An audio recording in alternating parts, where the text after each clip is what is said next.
Hello, everybody. My name is Domovex, comicrelease.com associate editor, near mint condition project manager, and today I've got a full 4-panel talk about creator-owned and non-big two comics with me. Very excited to get into the August preview solicitations. To the person on my right is none other than... I'm the Uncanny Omar. I like comic books. Well spoken. Yep. A little bit of wine from time to time. I'm a bourbon drinker, but a little bit of wine. But I tell you who likes wine is Shannon and comics. How are you, Shannon? I am fantastic. It's nice to be here. I'm glad you're here. Thank you for joining us. Absolutely. Always happy to be here. And to the person diagonal right, and also apparently likes wine. Yes, it's true. Lars Pearson, publisher and editor-in-chief of Mad Norwegian Press, formerly of Wizard Magazine. And so summer has just begun here for me. And this means I've gone back to the lake to go running around the lake for the first time in quite a while. So if I start to nod off during this, if I have sudden narcolepsy, I promise it's nothing personal. It's nothing being said. I'm just trying to get myself, even more ripped than I normally am. Oh, okay. Running around the lake. Most people swim. You right. Well, but when you can run like the Flash, like I can, you just run. That's not a Legionnaire. All right, interesting. Okay. So what month are we looking at today, Dom? We're looking at the August 2000. So everything that we saw for DC and Marvel, same pre-orders month. We are looking at that same pre-order window. And yeah, today is a great day. Chip Zdarsky and Marco Cacchetto, the duo that brought us the 2019 and 2022 run of Daredevil, are going to be doing Avengers. And I can't wait. So they are officially taking over Avengers after Jen McKay leaves the book. What issue, Shannon, is Jen McKay's last issue? I have no idea. You're here for the issue. Okay. Legacy issue 700, Omar. There you go. 700? He did not write that many issues. We must be talking about Legacy. No, but that's what's on the book. Like, it's legitimately called Legacy 700. I love that they go back to Legacy for 700 and they're like, we're going to relaunch with a brand new number 1. They always have to go back for the Legacy for the big numbers, Oh, it's an anniversary issue. That means it's going to be $9.99. Oh my God. I don't know if that's true. It's just every time there's a big issue. McKay's last issue already released. There's no Avengers books. Right? That's crazy. There is not an Avengers book on the shelf right now. That is true. When does the new Avengers book kick off then? Because September. So before the movie. Before the movie. Because Armageddon for the summer events, there will be the Armageddon and all of that. So I assume that's why they're holding until September for the new one. Wait, I'm curious what's going to be in Armageddon. Go ahead, Dom. November. Wow, so right before the movie. Damn. No Avengers comics. That's crazy. It's crazy. Been when was the last time that happened was a year, right? When Heroes Reborn? Mm-hmm. Probably. Yeah. But we've got an event coming up this summer, so that's why. Okay. Yep. Chip is also writing. Yes, Chip is writing that as well. He's going to destroy the Marvel universe. That's what he told me when I interviewed him. Again. But badass women are going to be at the front and center of it. That's what then I'm there. Yeah, certainly. Yeah, I'm back. Okay, that's all it took. Yeah, right. I was gone for a second. I don't know why you didn't lead with that, for God's sake. Yeah. Why isn't that the tagline, right? Like, okay. Yeah. Dom, what's the first? Well, we should pause to thank all of you for being here because, of course, a show on indie comics is always, because Omar asked me, well, how much do you know about indie comics? It's such a wide net that I'm like, well, I'm pretty well versed in it, but my God, who has read all of it? You have? Oh, okay. Well, while she's drinking wine. I stand corrected.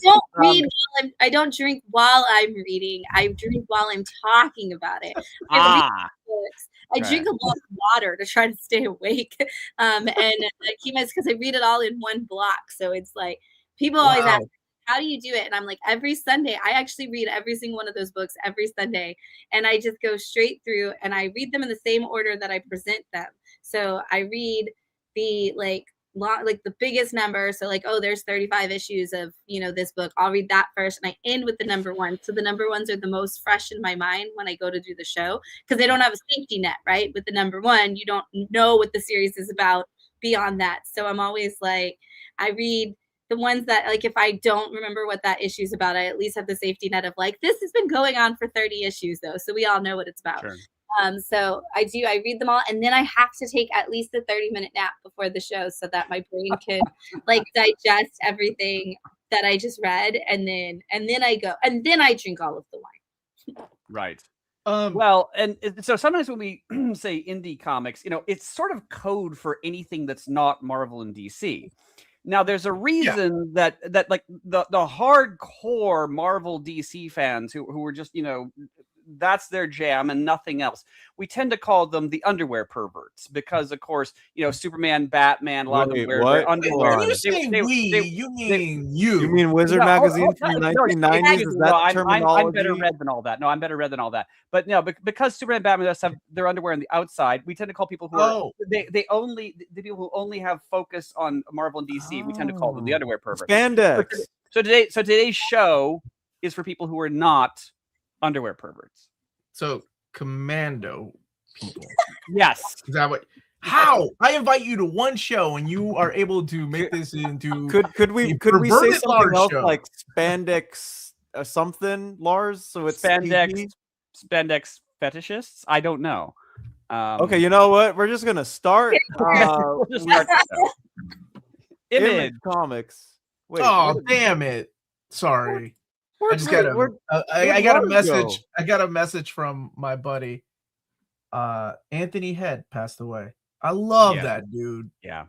Yeah. He was in Buffy the Vampire Slayer. He was Giles. Yep. Oh, that guy was such a great actor. Incredibly talented.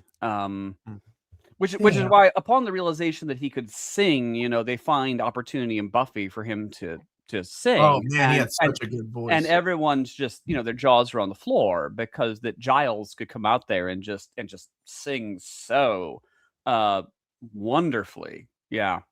He was in Ted Lasso as well, just recently. He wasn't Ted Lasso, that's right. Yeah. Yeah. Sorry. Just got the message and I was extraordinary talent. Yeah. And completely unrelated, Lars, can you see yourself on your screen? Yes. Why? It's not showing. Okay.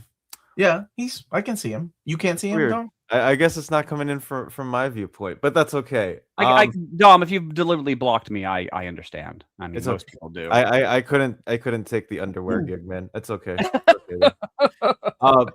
These were previously have been perhaps on an Edelweiss catalog or Amazon, but as of a couple of weeks ago, they have been available for pre-order at your local comic shop or whatever retailer near you. iResi. All right, let's go ahead and move on to Image. The first book is a Brubaker and Sean Phillips collaboration titled Unfinished Tales. Finnegan Blake, one of the most successful authors in the world. This is $24.99, coming out on the 11th of November. Another original graphic novel from the Brubaker and Phillips collaboration duo. Well, I have nothing to say other than yes, please. Yeah. I've not. This is going to sell. Shannon, when you went to Europe, so I was in Belgium and Germany and the Netherlands last year. Those criminal books, the one that had just come out, the standard size, stacks upon stacks at each of the comic book stores. It was amazing. I was like, wow, this is crazy. I don't know how it was when you went. This time I didn't actually get to stop at a lot of comic book stores, but I mean, anytime I'm ever in a comic book store in general, you're gonna see tons of Brubaker Phillips. Like even, I mean, I have to order stacks of them for us, and we're not even in a large town, and it's like people they love that duo. That duo is fantastic, and I think that you're always going to see fandom. But yeah, I mean, definitely in the UK side, we definitely saw a lot of the Brubaker Phillips love because they absolutely just love Sean's work, and who doesn't? Like, so good. Yeah.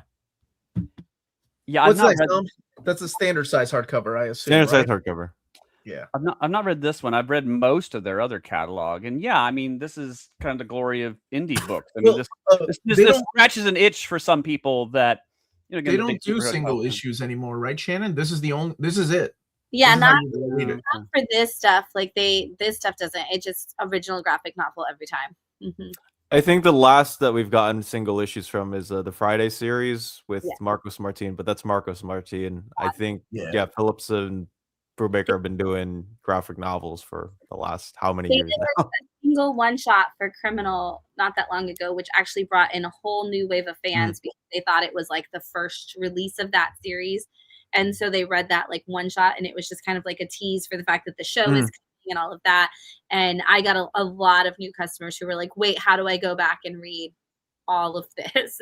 And so we got a lot of people jumping onto the Criminal world from there. Well, they're extremely fortunate if they can keep doing making the leap to graphic novels, because sometimes crazy people say, well, why don't we just get rid of single issues and just have them pump out graphic novels? I'm like, because the cash flow would kill them.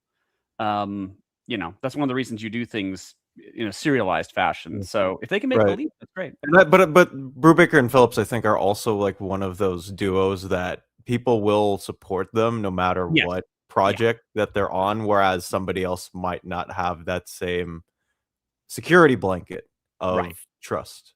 Yeah, completely agree. Yeah, no, they have it, but it's taken them years to get there. Indeed.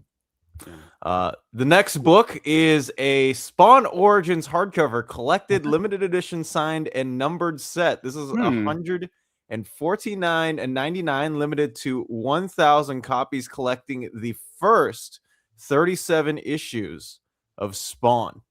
Good heavens. How many issues of Spawn? 37. So it's just the oversized hardcovers for them, right? The Origins that are out of print. Yep. That is a weird way to bring them back in a box set. Wait. Signed and numbered. Well, there has to be another release. Who's but who's signing it? Oh, it would have to be McFarlane. Well, right? I would think, but I can't imagine Neil Gaiman signing. Well, goodness, no, it just might have been nice to tell us who's signing it. So. I think they mean anytime there's a signed edition of Spawn, it's usually McFarlane that does it. Sure. Yeah, I'm looking also on Lunar. It's the only thing available. That's wild. Yeah, because that volume 3, I think, is out of print. I think a lot of them are out of print. It's just a weird way to get these coming back. Okay. Limited to 1,000. Podfather has spoken. Yeah. They did reprint volume 1 in Spawn Origins hardcover volume 1 in 2024, and so I assume that means more will be coming. I hope so. Yeah, people really need these. What's the Universal Monsters, Dom?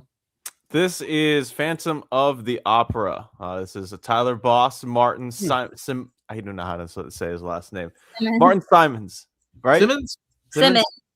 Okay.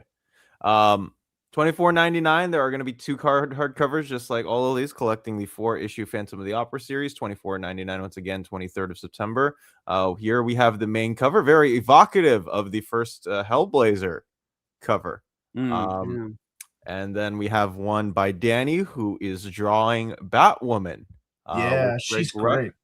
So this was really good because all of these Universal Monster series from Skybound have kind of done like something similar to the movie, maybe like a little bit of a retwist, like a little reimagining, but he definitely took this one in a direction that wasn't just the movie, and it wasn't even just the novel.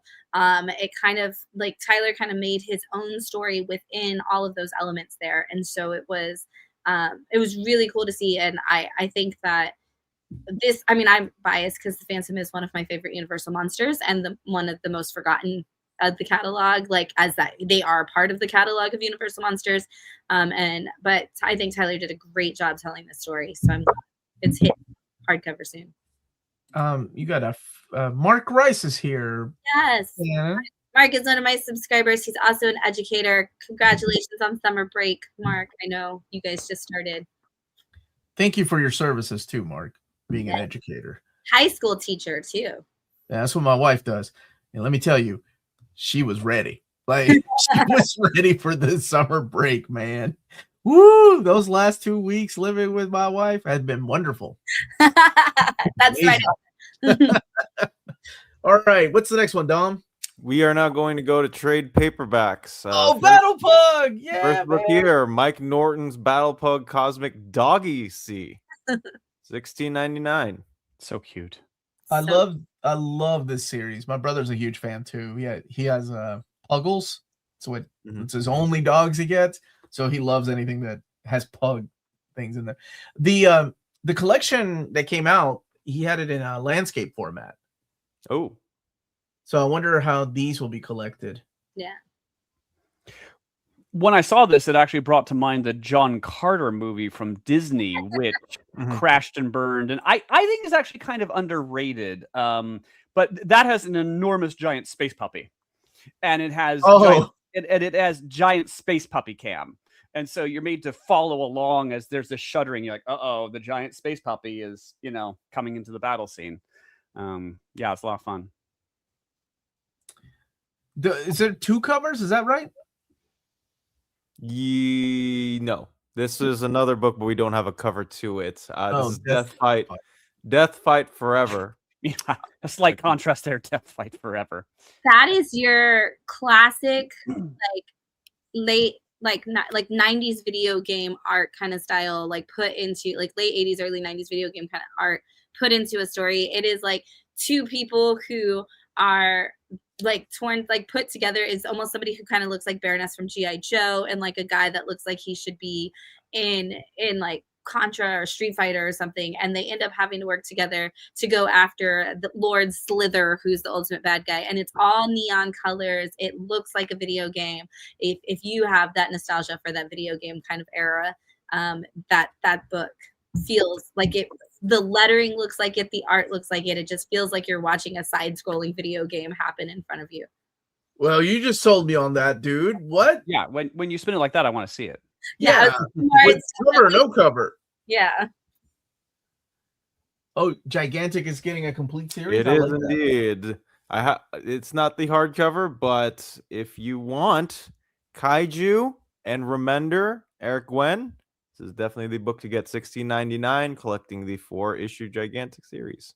So this is a question you probably, or I think just a thought. This was released by Dark Horse originally, and it was released in the It was released in the classic library edition style that Rick Remender loves doing. I wonder if there's some kind of licensing deal that they have to wait. Kind of like Fear Agent. They had to wait like a year and a half, almost 2 years for the library editions to come out through Image. Wonder if that's the same for this. Because did Image also do the End League? Have they done that yet? That was released through Dark Horse. They're doing it in trade, but not in the big. So I wonder if it's, because I know he loves these big editions. So I wonder if it's like some kind of licensing deal that he has to wait for that to expire. Yes, Omar. That sounds right. Oh, thank you. Probably right, Omar. There we go. Probably right. I'll take that. Why did Dom suddenly become 85 years old? I don't know. I was up till 2 last night, Lars. Ah, right. Without drinking, Lars. Without drinking. Without Partying, drinking. but not drinking, because, Yeah. Let's move on, Dom. We've got Impact Winter Origins by Travis Beecham and Stephen Green. This is $16.99, collecting Impact Winter, Rook 1, and Even Fall 1, coming out on the 26th of August next year. I know nothing about the series, but Travis Beecham is somebody I do recognize. I do like that. Who's the cover artist? Stephen Green and Matt Hollingsworth in colors too. Oh, I do like. I'm glad they're combining all of them, because these just come out as random one-shots periodically.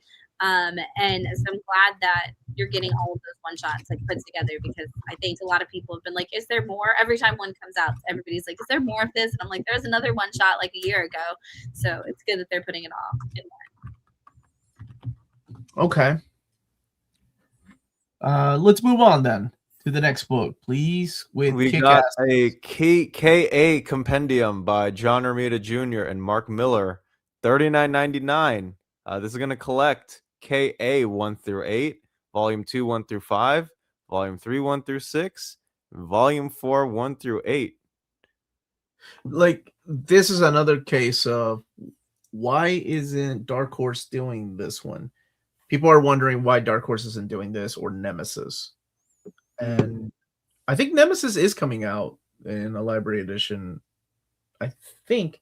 Let me see. I think I want to say that was announced, but yeah, for some reason Kick-Ass can't, or isn't. It's at Image, and it was originally published at Icon, which is an imprint of Marvel, which doesn't even exist anymore. Which also coincidentally is where Criminal started. Yeah. But I'm curious why this isn't brought over to Image for because everything is, oh my gosh, everything's being published in a library edition at Dark Horse Comics. Right. As far as the Mark Miller stuff. Is Hit Girls a separate series and not collected in here? She did have a mini series that doesn't look. Can you scroll down a little bit, Dom? I can't. It looks like this is just Kick-Ass. It's just it just KA. This is the sort of thing that does really well, or should do well in a compendium. I mean, it's been a long time since the movies came out, but this is the sort of thing that you kind of want to go wide and reach a wider audience than just the comic book fans necessarily. So I wonder how newer fans will react to this. Yeah, this is definitely a product of its time. And oh yes, funny, certainly. Right? I don't know if people would find it funny nowadays, but I thought. I mean, even I found the violence a bit coarse, but now that we have stuff like The Boys, I mean, The Boys makes this look a bit cuddly. I was thinking more so the dialogue, the type of jokes that are in here that are a product of their time. I wonder how people would react to them now, because we haven't seen humor like that, or I guess when Nemesis comes out, very similar. Yeah, I think you're right. I'm curious how people will react. It's been quite a while. I've read this, but it's been quite a while. The next book, Malevolent by Justin Jordan and John Bivens, collecting. Oh, I like Justin Jordan. Issue series, $16.99, 26th of August. Great series so far. It's not ongoing. It's not. Yeah, it's not over yet. We haven't hit issue 6 yet. But it's been really good. It's like we made a mistake, as we often do in science, and opened a door to demons, and then demons kind of came over and started destroying the world. And now we've basically have this girl on the cover here who is a demon that we're putting on like the task force to get rid of the demons around. And we just got the big, they just put all the exposition into the last issue that we had, which I think was only issue 4. And so the fact that we now know how this universe actually got set up, which definitely gave us a big twist for that series. So I'm looking forward to those last couple issues before the trade.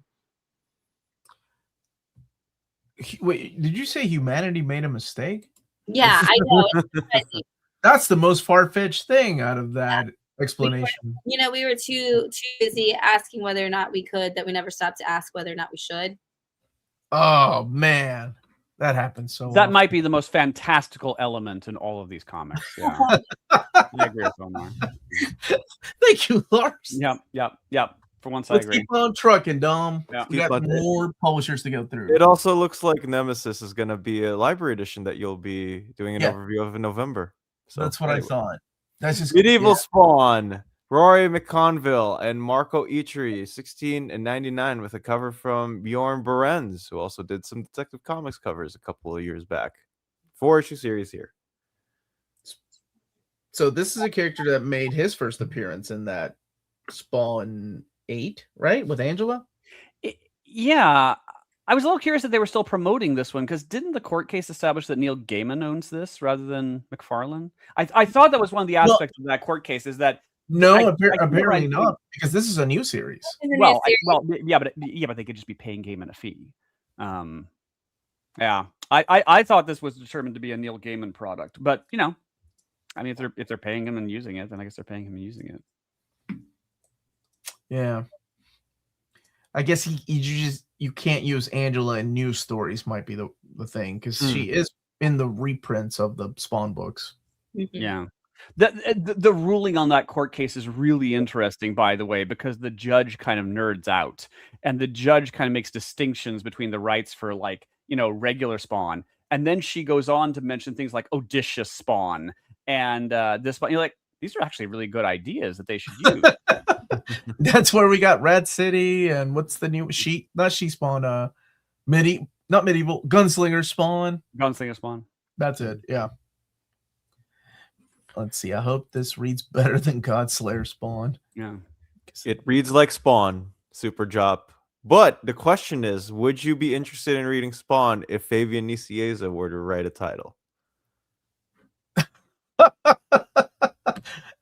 Wow, you remember that Super Job does not like Fabian Nicieza. Okay, the thing on the doorstep. $16.99. Simon Burks and Willie Roberts collecting the 5-issue series. August 19th, 2026.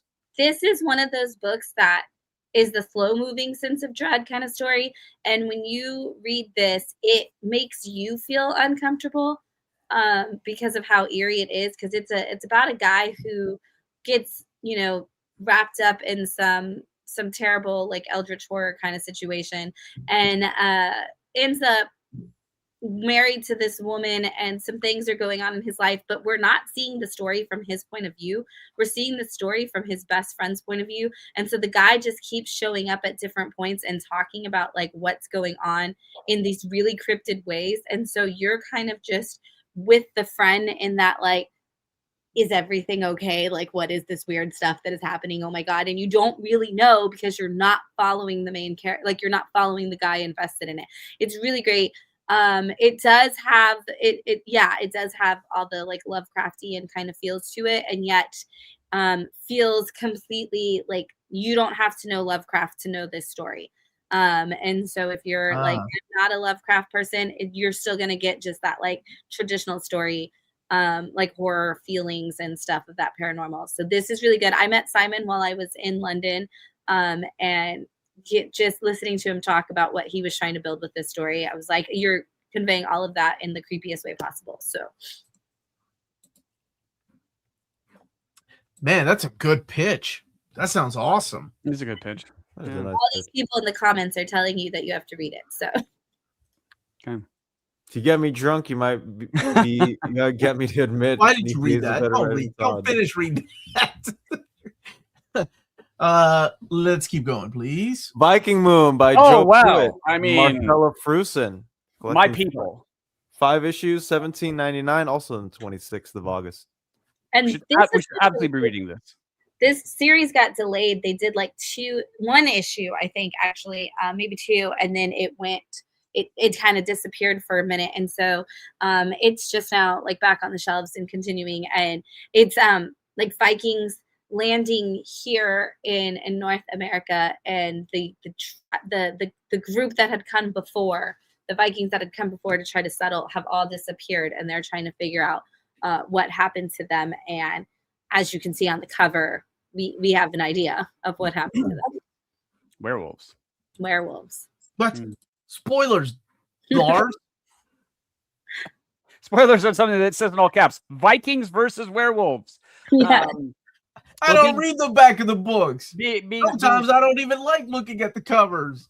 Being Scandinavian, I expect some royalties off of this. I'm still waiting for my check on Loki from Marvel. But is that how you see yourself? That is. Okay. That is. Excuse me. I'm part of the Norwegian diaspora, so I think I'm. Do you guys have like a Facebook group? No, we just eat a lot of terrible fish. Okay. Wait, give me some then. Coincidentally, my hometown is having Scandinavian Days tomorrow. What? Are you part of it? No, my contribution is just to go and eat potato balls and a ham broth. So you could be like setting up at a booth. You're a Scandinavian writer. You can sell your Doctor Who timeline. Oh, and you can get Swedish Fish to give you a small little sponsorship for part of your table, Lars. Sounds like a fake. There was mention of a lutefisk eating contest, and I'm like, that probably violates the Geneva Convention. I mean, lutefisk is just vile. Anyway, moving on. We got Youngblood, Omar's favorite comic book, Volume 1, 2025. I do like Youngblood. Wait, I don't get. Is there hate on Youngblood? Oh man, I don't hate it. I just cannot bring myself to care. Like, here's the thing. Like, there are people bring myself that like Spawn, right? You know, and I understand, and I don't have a hatred towards this. But I also keep out of like social media, so I know that sometimes people have a strong presence and can turn fans off, and I get that. Yeah, it's fun. It's to me, it's like Spawn, right? Like it's just there. It's fun. Omar, for the most part, my generation hates Spawn and Youngblood. So there's a lot your generation hates. I don't agree with, but that's okay. The thing is this selling though? That's what I'm wondering, because every time this comes back, people, and I agree, it seems like he kind of drops the ball and stops caring and then moves on to other projects. And I wonder if this is the time that people are like, no, Rob really means it. Really means it. We love Youngblood. He's gonna stay. Shannon, you're there. You're in the midst of this. Like, what are people even talking about Youngblood? Is it selling okay? No, people are not talking about it. People are intrigued about 100, the 100th issue. But we don't see a lot of people talking about it. To Dom's point, we definitely don't. There are some like Gen Z kids who are hearing about Rob on like Twitter posts, and they're curious. Yep. They are not and TikTok and things like that, but there's not a Gen Z like coming into like this and being like, oh, I want to try Youngblood. Like, we're not seeing any of them pick it up. Honestly, the majority of the people who are picking up the current Youngblood series are people who liked the previous one when they were kids, and they want to see what's going on in the new one. So you got people that probably need to get like a prostate exam that are picking up Youngblood. And then No. Are you saying that Rob Liefeld? When did it come out? If you think about it logically, like I know. In 1990. Come on. This series is older than I am. What's that? This series is older than I am, Omar. That's what I'm saying. Yes, well, that's true in a lot of cases. But Shannon, are you saying that Rob Liefeld going online and acting like a complete crazy person does not rally a bunch of fans to go and buy a series that from the outside looks like it has shallow characters and uninspired costume designs? I'm not saying any of those things. Okay. Thank you, Shannon, for answering the right way. You have no proof that I'm wrong. Okay, I'm just saying I am seeing, though, like I said, I am seeing some Gen Z people who are just now discovering 90s comics, and TikTok videos are talking. I know I think of you every time, Omar, because every time I get a Gen Z kid who comes in that's like, I saw this TikTok video and it said that 90s comics were awesome, and here's the reasons why. I always think I think of you. I'm like, are you sure it wasn't on YouTube? Was it Omar talking to you? These comics were awesome. People just there's them. A lot of people who, a lot of the teenagers and the early 20-year-olds who are just kind of discovering this. And so I'm curious if once this does hit trade paperback, if we will see some of those younger kids. I would actually, if Image put it in a compact size for $9.99, I bet we would see Gen Z kids try it. Yeah. Omar, what if it was given away as a promotion with your prostate exam? Wait, it would have to be a limited edition cover. I'm in, dude. Sign me up, Doc. Let's do it. I've been postponing it for so long. Let's go ahead and do it. If it was a foil cover and you go in and you're 60, you're really selling me on this, Lars. I hate you. You get groped to the doctor's office like you do. It's like, here's your free copy of Youngblood. Is that what happens at your doctor's office? He obviously gets a free copy of comics. Yeah. Lars. All right, that's enough Youngblood. Let's keep moving. See, even Omar has had it. He understands that this title isn't peak, so that's what I'm here to confirm. With my generation across the board hates all of this. Ooh, that hits. Exquisite Corpses, Volume 3. Volume 3. I know. With all those crazy. Dude. Real talk, Brent. I heard that. My doctor told me about that, and I was like, really? That's awesome, man. Like, I know it's crazy to think about, but anyway, Exquisite Corpses, $16.99. Had a Kickstarter, a super successful Kickstarter with their game, right? Just recently. And this is not so. Exquisite Corpses is not ending anymore. It's like they're building a whole universe out of it, and so this will be the ending of the main series that we've seen. But there are a lot of spinoffs and things to come from Exquisite Corpses, and they kind of tease a little bit of that in this issue, or in this volume, I guess I should say. Okay. I have not read volume 1. I don't even know the pitch. But I don't know why I haven't read it. I need to, because everybody keeps talking about it. Yeah, I mean it's a battle royale in a small town, but it's like there's 13 families that 13 extremely rich families that basically run America, and every 5 years they have a battle royale to see who's going to get to run the next 5 years, and they each have to choose like a weapon, and that weapon, and then they choose a champion to like yield that weapon to represent them, and whoever comes out on top is who's what family gets to run the country. Oh, okay. And this is the final issue. Yeah, this will be the final volume of the main title. Okay, thank you. Means we can get a deluxe soon, Omar. It's James Tynion in the 4th. It should be good. I'm trying to imagine. I'm trying to imagine the weapon picked by the family that made its money in banana farming. That might be appropriate then. How do you kill a man with a banana? It's one of the best Monty Python skits, man. We haven't done bananas yet. All right, let's keep going to Barrel, Volume 5 by friend of the channel, Tony Fleeks and Trish Forstner, $16.99, 19th of August, and this is going to collect issues 21 through 25. Which you can see on here, so it's not a spoiler, but it's in the solicit. This is the return of the Stray Dogs. Oh, what?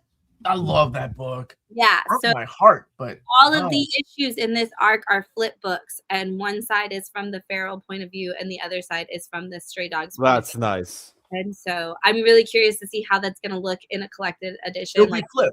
If it'll also be flip, but yeah, they did that with Dark Horse. Dark Horse did that with one of Cullen Bunn's book. It was really cool. Ripper, what was it called? Ripperland or something like that. It was a flip trade paperback. Yeah, good. This arc has been incredible. So democracy. Yeah, pretty much. Yeah, I'm a huge fan of Tony, and I love this the Stray Dogs. And I told him I'm waiting on a hardcover of this. I'm waiting. I have so many people. I'm not waiting. I'm obviously reading it every month, but I have so many people who are like, I can't wait for a compendium of this series. Compendium. Yeah, just broke my heart. People don't want so readers are like, finish that sentence. They want a soft. They want paperback so they can tear it up while they're reading it. These are for the people who want to read it. They don't. I want to read it in a hardcover. All right, fine. They don't want to, Omar. I'm sorry. Not everybody wants to read in hardcover. Why do I keep inviting Shannon? All right, let's move on. Let's move on to Forged, Volume 4 by Greg Rucka and Eric Trotman in a larger magazine-ish type size. Mike Henderson still on covers. Issues 10 through 12 are going to be collected in here, $24.99, 12th of August. Such a good series. And I have to read everything Greg Rucka writes because I'm really just getting, it's how I appease myself over the fact that he's not doing black magic right now. Well, he said he's going to come back to it after he gets done with his DC thing. He says that all the time, Omar. Stop getting my hopes You're just breaking Omar. The second time you broke my heart, dude. Omar, we had this conversation last time we were on the show. We're both just crying for black magic. I know. It's so good. He's been saying that for like the last 12 years. Like somebody at my comic shop told me that he had a signing with Liam Sharp to kick off Wonder Woman, and he asked him, "When are you going to bring back black magic?" And he said, "Very soon." That was 10 years ago. And he did. He did back very soon. I waited on Mage 2 for years, and it finally came. And Mage 3. They weren't that good at all, but I still waited. To be fair, we did get a little bit of like stuff a couple years back. So he came out back more than in the last 10 years. He just immediately went That away. was the best Nicola Scott has ever been. That stuff is amazing. Yeah. All Anyway, right, let's. also cool.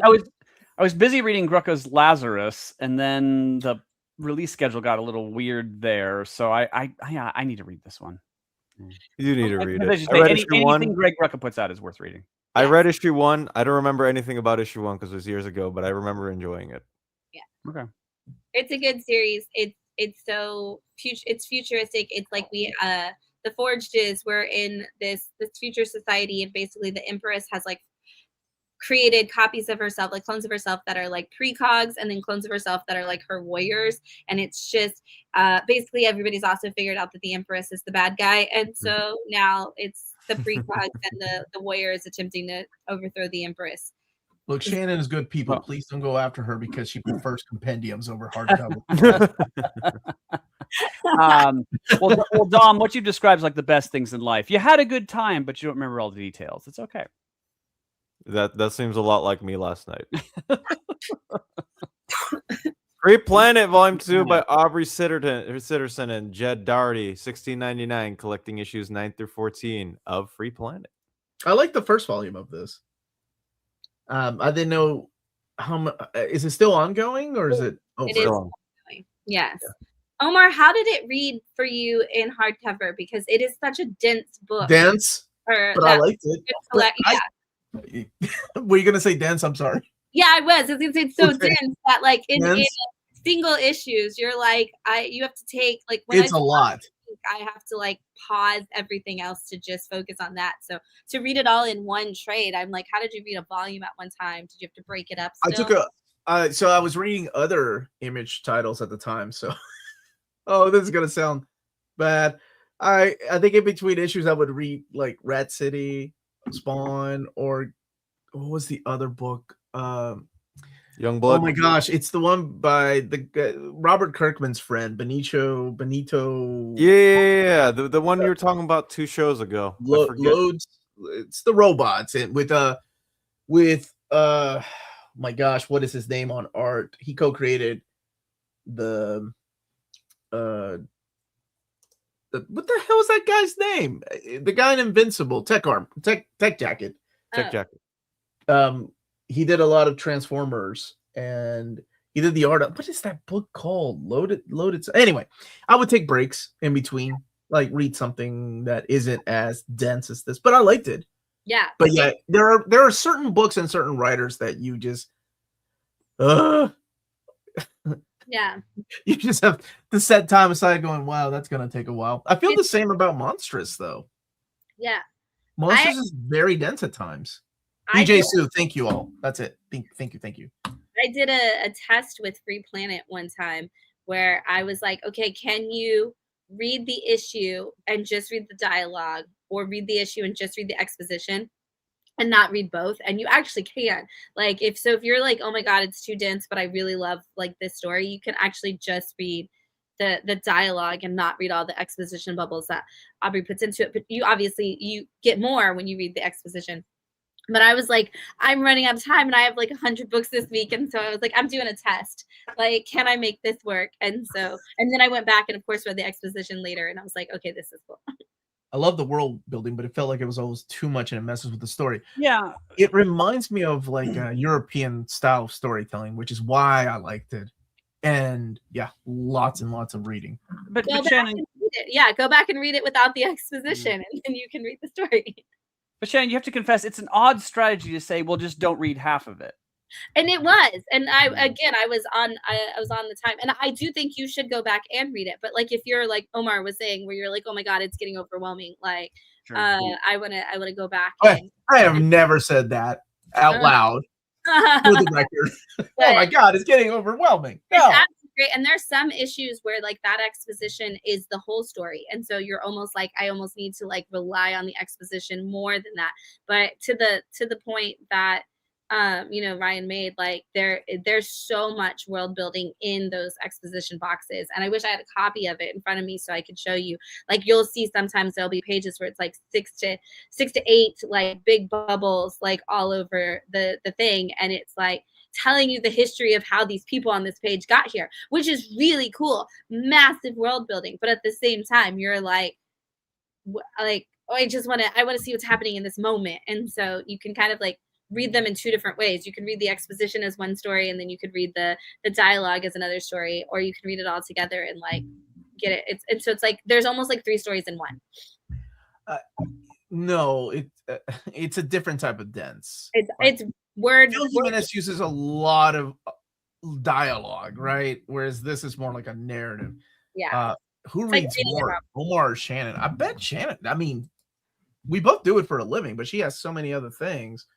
I bet Shannon gives me a run for my money. I was gonna say, I don't know. It could be you. well, we were a lot that I read, but she also reads a lot.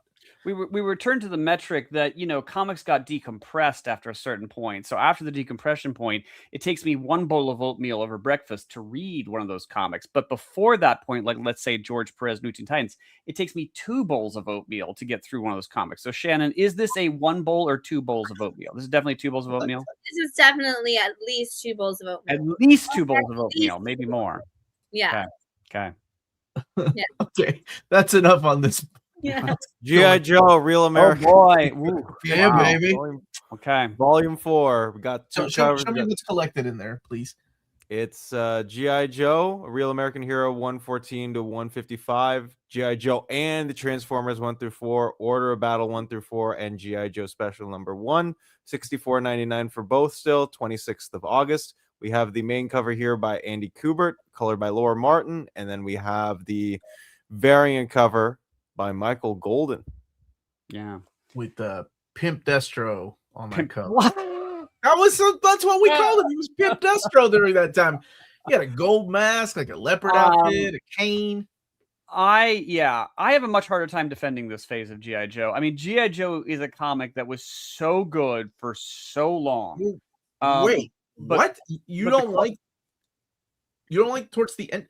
No, I think the quality really falls down quite a lot later in the run. But I don't know if it falls down quite a lot. It's not as good as the beginning. Yeah, but I don't know. For a guy that had been writing, you know, the same title for so many years, I thought it kept strong, man. It feels to me like it's just kind of running on fumes. But I mean, I'm not saying it's bad or throw it away. I just it didn't really get there, like, you know. Anyway, years upon years of the previous run did. I mean, it's a testament to G.I. Joe's quality, just how good it was for that long. This is it. This is all of Marvel, by the way. It ends with issue 155. Years later, it went over to Devil's Due and they started reprinting things. And then IDW picked it up. They released a 155.5, and then it picked up 156 after that. Yeah. So that's in the next box set if you're getting the box sets through Kickstarter. I think, you know, for what it was, it was still a fun series. By this point, holy crap, though, so many characters had been killed off. Well, yeah, there is that too. And some of the character, like there are legacy characters too. Yeah, I like the comment in the feed. You have to read this if you want to be an American citizen. You got to name at least 10 Joes. You have to name at least 5 members of the Cobra leadership. Oh, come on! You got to name 10 Joes. No, to be a citizen. You got to name 10 Joes. Yeah, seriously. Yeah, that was in my my test, my citizenship test. No, it wasn't. How do you know? No, because dude, when my mom became a citizen here at the United States, I was the one quizzing her, and I was like 10 years old at the time because I knew more about America than she did. Wow, you're throwing your mom and me under the same bus. I did, dude. I got 100 on the states and capitals test, and one of like 30 students got 100. So I'm gonna say yes. I'm proud of it. Well, good thing you didn't have to take it because you were just like, because your mom and dad became American citizens. You become an American citizen if you're under the age of 18. At least that's the way it was. I did it because I was 19 when I became an American citizen. Yeah. So it was, it was lots of hard questions. I wish it was about my 10th Joe. So I remember quizzing my mom. They were not hard questions. Again, I was 10. Okay, Dom, they might have been hard questions for me at 19 that didn't give a crap about legislature or the Kentucky, how many houses we have or seats we have in Senate. Like, it was things that normally were outside of the Fair enough. The box. So I think, yes, to some people it was difficult. Let's keep going. Well, quickly, this is not a political show, but I will say that I was one of my coffee. Oh no, buddies, it's too late, dude. Yeah, I know it's too late. One of my coffee buddies, we were sitting you around. went off on Youngblood, so it's too late. We got to talking, and we realized that a certain presidential administration, I will not say which one, the members of the cabinet map perfectly onto the Cobra High Command. Shut up! No. I'm serious. Right. Wait, no, if they're Destro and they're the Baroness, we're like, wait, who's Major Blood? Oh, they're Major Blood. Wait, oh, they're I the want to know who Twins. Baroness is. Oh God! And it just boom, boom, boom, boom, boom, boom, boom, boom, boom, shook out perfectly. Yeah. Morris BC old. Thank you, Aria. I'll take that. Gunslinger. We got Gunslinger Spawn, Volume 7, collecting issues 37 to 42, $16.99, 5th of August. So this is the series that I think Brett Booth was working on, Todd McFarlane, and then now it's Erica Schultz. She's taken over Gunslinger Spawn because Rat City is done. So yeah, I can't believe. What issues are there again? 37 to 42. Shannon, I have you own a comic book store, so I need to know what your thoughts are. We have Gunslinger Spawn that is up to issue 50 almost, right? I assume. Yeah. But Marvel keeps rebooting things like Rogue and other X-Men titles. Do people take note of that when they're like come to your store and they're kind of new to comics? They're like, how are there only 20 issues of X-Men and 42 issues of Gunslinger Spawn? Does it get confusing with the renumbering when it comes to like new readers? Yes and no. I do. There are some. It's a really it's a multifaceted question because for some new readers, they come in and they see those high numbers and they don't want to read it because I have to go back and read 50 to 500 issues of this series. They don't want to go back and do that because that's a lot, and so but then they see a number 1 or number 2 or even a number 5 and it's like, there's only 5 issues in so far, so I can go back and read it, and maybe then they get a little confused in that it's like, I don't, especially with a Marvel series, because sometimes when you read that number 1, it's like, this happened in 1963, like this thing, look back to this, and it's like, then it's confusing. It gets a little confusing when those issues go into backstock more than when they're new on the wall, though, for new readers, because it's like, how do I know which one is the 1, 2, and 3 that go with this series versus that? Right. Yeah. Like for us, like we organize everything by volume, so you don't have that confusion. It's like, okay, these are all the ones that were in this volume, and then there's this volume, and so they're labeled for that, and you kind of have to explain that to a new reader sometimes, that like they do start over because that's the story is contained, there's the story arc in there.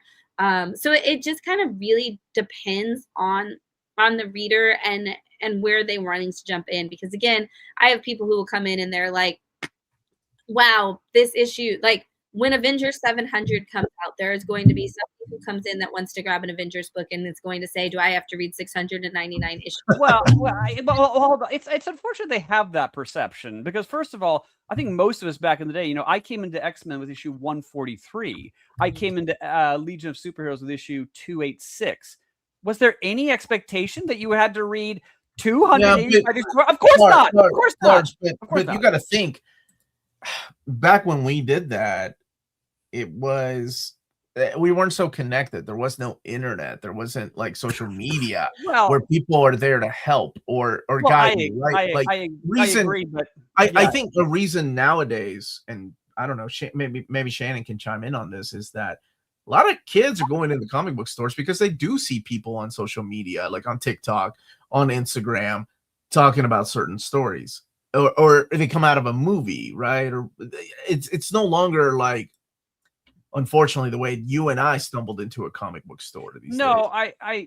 But I do have that mentality. I'm with you. But yeah, but it's a slightly odd. It's like to go, yes, you totally have to read 699 issues, or you will find this incomprehensible. Well, if I owned a comic book store, I would that's just an odd mentality to have. Nobody is saying that, Lars. Like nobody, Okay.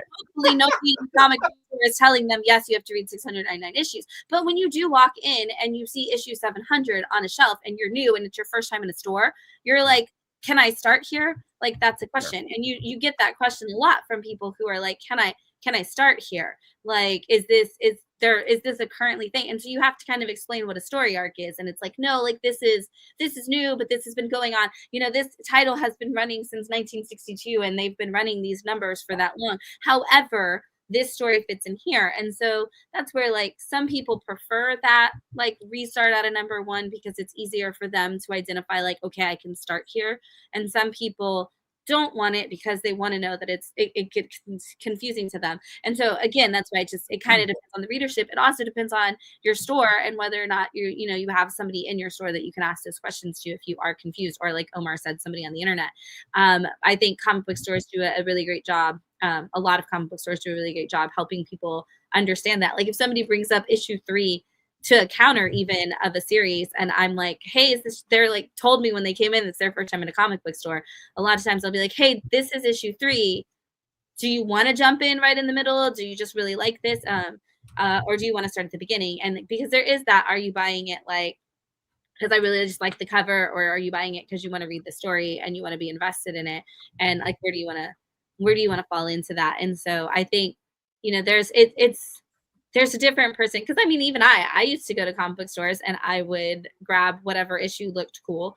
And you didn't know, and you just grabbed it and you're like, I'm kind of confused right now. And then you have to go back and like do the hunting. And that was, in the 90s, in the 2000s, where I'm like, I'm reading this and I don't really necessarily know what's going on. And sometimes with like some books, you can easily piece together what's going on. And sometimes you want to go back and start at the beginning.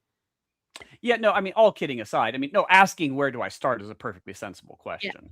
Yeah. And some people do like being thrown in the middle of things. Some people, they're like, oh, this is issue 3. It looks cool. And they, being mindful that it's issue 3, don't necessarily expect to understand everything. And they're like, this is cool. I want to read some more. So, no, the question itself is quite sensible. But I do, all that said, think we sometimes overestimate the amount of pre-knowledge that's required. I still get people who tell me, you have to start Babylon 5 from episode 1 or you won't understand any of it. I'm like, no, skip season 1. It sucks. So skip season 1 and go to season 2. Yeah, it sucks. You're a monster, dude. Look at all these hot takes Lars is bringing today. Yeah, I don't know about this, dude. What? Skip season 1? You're out of your mind. All right, let's keep going. I did not expect to have TV talk in a comic book stream, but here we are. Buddy, you should know by now. We're having all sorts. I know. Yes. Okay. Rockefellers. Yeah, Lars is serious. All right. Oh yeah. Omar's very close friend Peter J. Tomasi continues his Rockefeller series with Francis Manipool. $16.99, collecting issues 7 through 12 of the series. We haven't shared the same like urinal. We're not that close of friends. No, you are. Okay, Rockefeller. I really like his series though, like this and the other book that he's working on, Halo and Hornsby and Halo. Hornsby and Halo. Yeah, I like those books. They're different, and this is different than what they're putting out. I like it because it gives that like 13-year-old crowd that wants comics to look like they're made for adults, but they can read them without their parents freaking out. These are perfect books for that market, because they look like the same books on the shelf, that they don't look like they're made for little kids. But Hornsby and Halo, Rockefellers, they all have kids in them. They all have kid identifiable themes in them. And so they're just like these perfect crossover books for that age market. Yeah, I couldn't agree more. I feel the same way about these books. They're different than Geiger and Rook and all those books. So yeah, really like these. Yeah. Sunstone, brand new edition, volume 4 by Sapon Sajic. $14.99, compact for volume 4. I'm curious how these compacts are selling for something like this, Shannon. Because when I think of compact, you were talking about not young readers. I'm sorry, new readers. But that doesn't necessarily mean young readers, right? So how does something like this sell? I mean, I sell out of these the second I put them on the shelf. I have a subscriber to these specifically because he wants the collection, and then I have but I'll buy 2 or 3 immediately, like on release day for the shelf, and they're gone on release day. I think I always say that the great thing about compacts is they fit into like a lounge fly or purse or something, and so I've seen a lot of people who buy these and just like throw them in their bag as something that they can carry along with them. Okay, that answers my question then. Thank you. So it's not just kiddos, and it's not just kiddos. It's their parents that are coming to the shop going, "Oh, look, you can get that. I'll pick this Sunstone book up based on the cover alone." And I mean, you still got your like 22-year-olds, 20 to 25-year-olds, things like that. That's a really huge part of the compact market in general. And this is a book that this is one that I'm seeing a lot of like 22-year-old people pick up and check out. Okay. Well, bottom line, people are cheap, which I don't blame them. Lars, we can't afford anything. And the next thing you expect us to do is buy these $150 books. Excuse me, I just said I don't blame you if you're cheap. Omar I didn't hear the blame part. Omar wants you to, Why the hell are you throwing me under the bus? I haven't said anything. I was waiting to move on to the next thing. Yeah, this is the next thing. The last issue of Undiscovered Country collected in this volume 6, 1699, ending the Giuseppe Camuncoli Snyder Soul book, 31 to 36, collected in here. I firmly believe, Omar, that this book re-kickstarted the careers back of Snyder and Soul when they worked on this title. Oh, because Snyder had left DC at that point, right? And was doing his own thing. I'm not sure their careers ever lapsed that much, but the Absolute Universe probably had a little more with it. But I see what you mean. You mean like this is the only book I did hear Scott Snyder was working on. I hadn't heard of any of those books that he did at Dark Horse Comics, like Canary, and they're good. Yeah. It's just that no one was talking about it. This is the only book people were talking about. Man, Canary was so good. So was We Have Demons. Canary was so good. Oh my God. I liked all those books, but no one was talking about them. And this is the only book that people were talking about. Well, you should tune in to Wind Down Your Weekend on Sunday nights. What channels that come on? Bat City Comic Books. Oh, thank you. Yeah. And yes, it has indeed ended as of issue 36. And if you are interested in getting the last issue collected in a trade paperback of Undiscovered Country, check out our friends over in Quebec. If you live in Canada, BD Cosmos, a Canadian leader in graphic novels, has a physical storefront over in Montreal. They also offer 25% off your order of $99 or more and free shipping everywhere in Canada for $250 or more. It'll be there through the long, hot summer days, or if you are in a random part of Saskatchewan and there's no sunlight down, they still will ship over to you. BD Cosmos, let them know we put you something in Canada. Hey. That was beautiful, Dom. Let's move on to the next. That A was leaning toward the fawns of Happy Days, but I liked it. What do we got, Dom? What's the next? All right, let's go ahead and talk about Dark Horse. Keep pushing through. Chronicles of the Tomb Raider. Discover the lore, legacy, and history of Lara Croft for this $54.99 library edition size covers. So they are doing this as. Hold on a second. It's coming.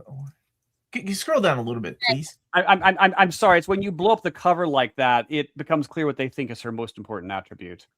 Yeah. Have they not seen her front?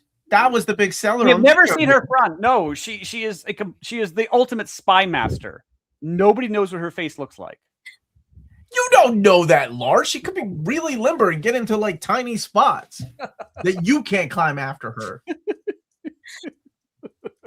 You need to be in more of these. She is the master of distraction. Okay. People are looking at that thing. No one's looking at her picking their pockets or whatever, or planting microphones in an embassy. So what is this an art book? Crystal Man proud to present Chronicles of Tomb Raider, No, which details Lara's journey in chronological order, introduces major players, explores the history of the character herself. Right? I think it is. I think it is. Yeah, it's an art book.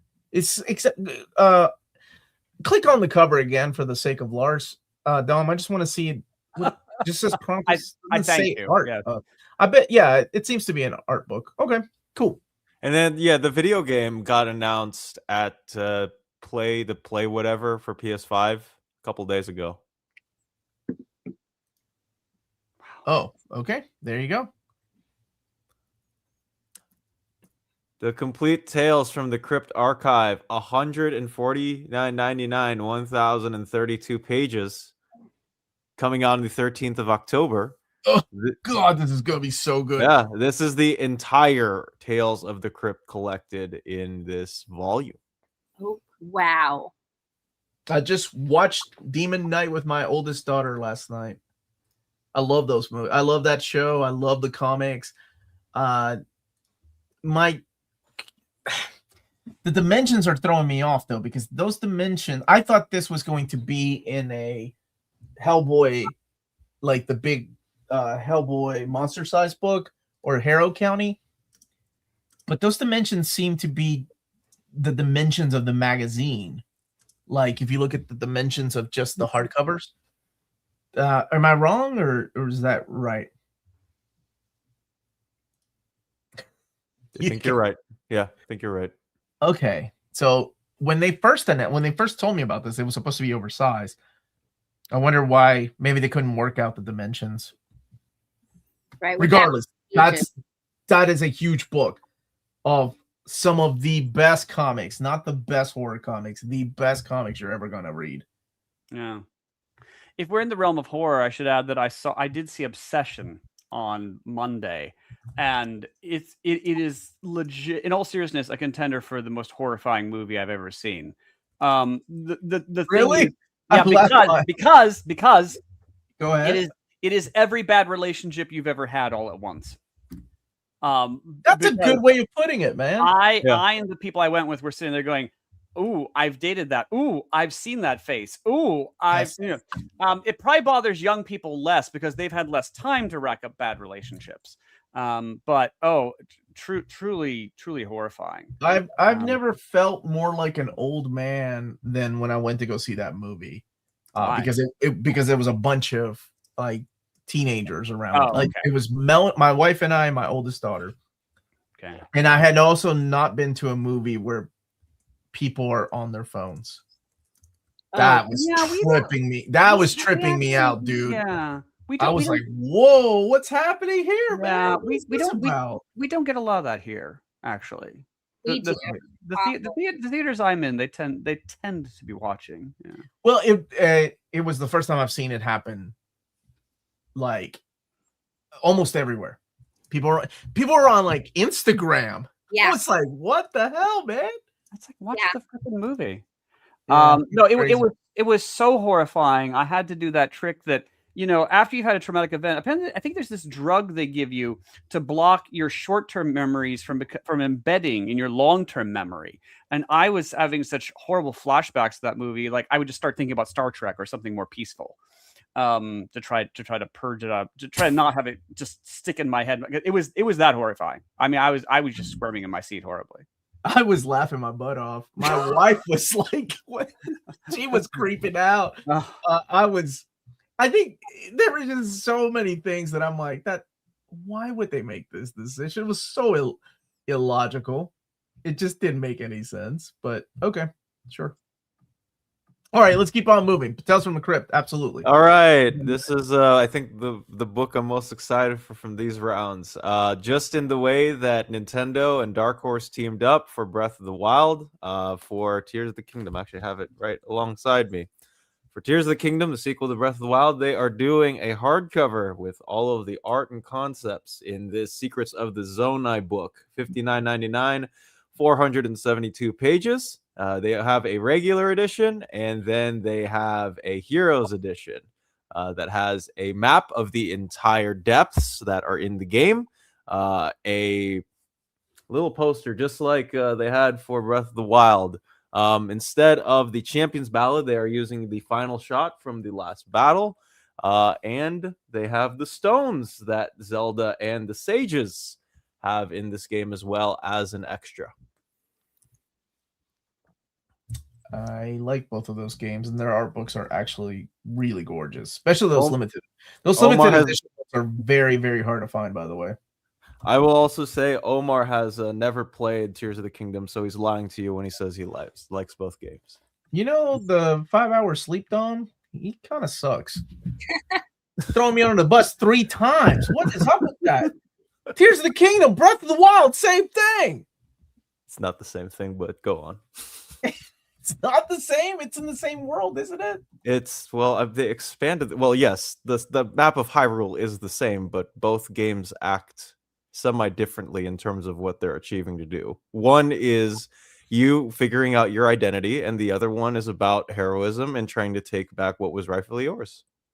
Oh, okay, but same like world. Yeah, Wait, yeah, it's the same. 5 hours of sleep, is that right? 5 hours of sleep. I've had, well, yeah, for the last couple of days, but especially last night, I'm running on 5 hours. Oh, Dom, that's how I live my life. I wonder what it's like to sleep 8 hours.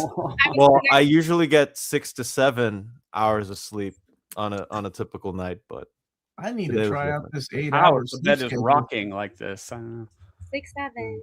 yeah. No, Shannon. Yeah. Two.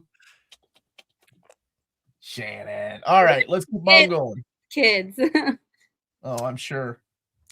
Leonide the Vampire. Leonide the Vampire. Mike Mignola. Clem Robbins. Oh, God, he's doing another book? Oh, God bless him. Aragno. Yeah, this is another collection of all the one-shots that have been going on, which have been coming out over the last couple years. And I'm glad that they're collecting it, because it's another one of those where people read the one shot and they're like, where can I find more of these characters? And so it's great for when they collect it, so I can finally get it to everybody who's been wanting all of them. I made a video. I just recorded it, and it'll air in a couple of weeks, talking about all these Dark Horse books. But in the video, I said, I can't believe we still have Mike Mignola drawing and writing comics, because that man does not have to. No. I know that he's not doing comic conventions anymore. Like, he made a statement saying that he was done. He might do a couple, but in 2027, he said he's not going to do any. But the thing is like, he's selling his art. And if you've seen how much he sells his art for, he doesn't ever have to pick up a pen and paper anymmer. Like, but he loves this medium so much that he still gives us these amazing stories and covers and internal artwork. If we're looking like this, this was my pick of the week, of the batch, the Uri Tupka and the Gods. Like, legit, it's crazy that he's still doing this. So that makes me happy that they're and Lone Wolf and Cub Deluxe Edition 3. I was wondering where this was. It's got a little bit of a delay. It was supposed to come out in the summer, but I guess better late than never, though. Better late than never for volumes 5 through 8 of this. $54.99, 728 pages, 20th of October. Enjoy is all I have to say. Yeah. I'm excited for this. Let's keep on trucking though. Let's keep on trucking. We got Vampire Tales, Volume 1, 1973 to 74. The 70s horror archives, $65, 296 pages. Full color reproductions of Vampire Tales covers painted by all of these creators, as you see below. This is a case of, why didn't Marvel do this? This is one of those, like, the magazine. Yeah. Why did they? This would have been an omnibus, but again, we're living in a new era of Marvel, so maybe the collected editions team feels like this is just too much and not enough money will be coming in from this, so they outsource it to either Fantagraphics or Dark Horse. Yeah, it's just in another time, this would have been an omnibus. It's still a bit odd that they would farm it out to another publisher. It's like, this is the stuff that you do. Why do you not publish this? But I don't know. Well, we've seen it before. Fantagraphics has been doing all their timely and Atlas stuff. So certainly, yeah. Okay. Marvel's Mightiest Monsters by Jack Kirby, and which this was an omnibus. This was the Marvel Monster Bus, but this is mapped a little bit different. If you scroll down a little bit, this is the stuff that was coming out from Jack Kirby in the 50s and 60s. So there were 2 of these at Marvel, and this is more affordable. This is 416 pages, $75. It's a little on the slimmer side of the Omni, but so they did a. Hold on, let me see. They did a Steve Ditko collection, 2 of those, and they did a Jack Kirby Monster Bus. They did Marvel Horrors. This will collect the stuff that some of the stuff that hasn't been printed before then. If we're looking at 50s and 60s, this has stuff from let's see. Maybe it is all just the Jack Kirby stuff then. Just looking at it. Yeah. It's crazy. Mm-hmm. All right, let's keep going. Most Villainous, Volume 1 by this is the Magneto book. Now we're getting truly bizarre. Because, like, why doesn't Marvel publish this? Yeah. This would have been a Magneto bus. Yeah. Sure. But maybe like Shannon said, not everybody likes these big books. But this is still a hardcover. It's still a hardcover, yeah. Yeah. Interesting. Okay. We got Octopath Traveler, the role-playing game rulebook, $59.99, 328 pages. Okay. I didn't know it was going to be a role-playing game, but I love me some Octopath Traveler, and I love me some art books, so that falls somewhere in the middle.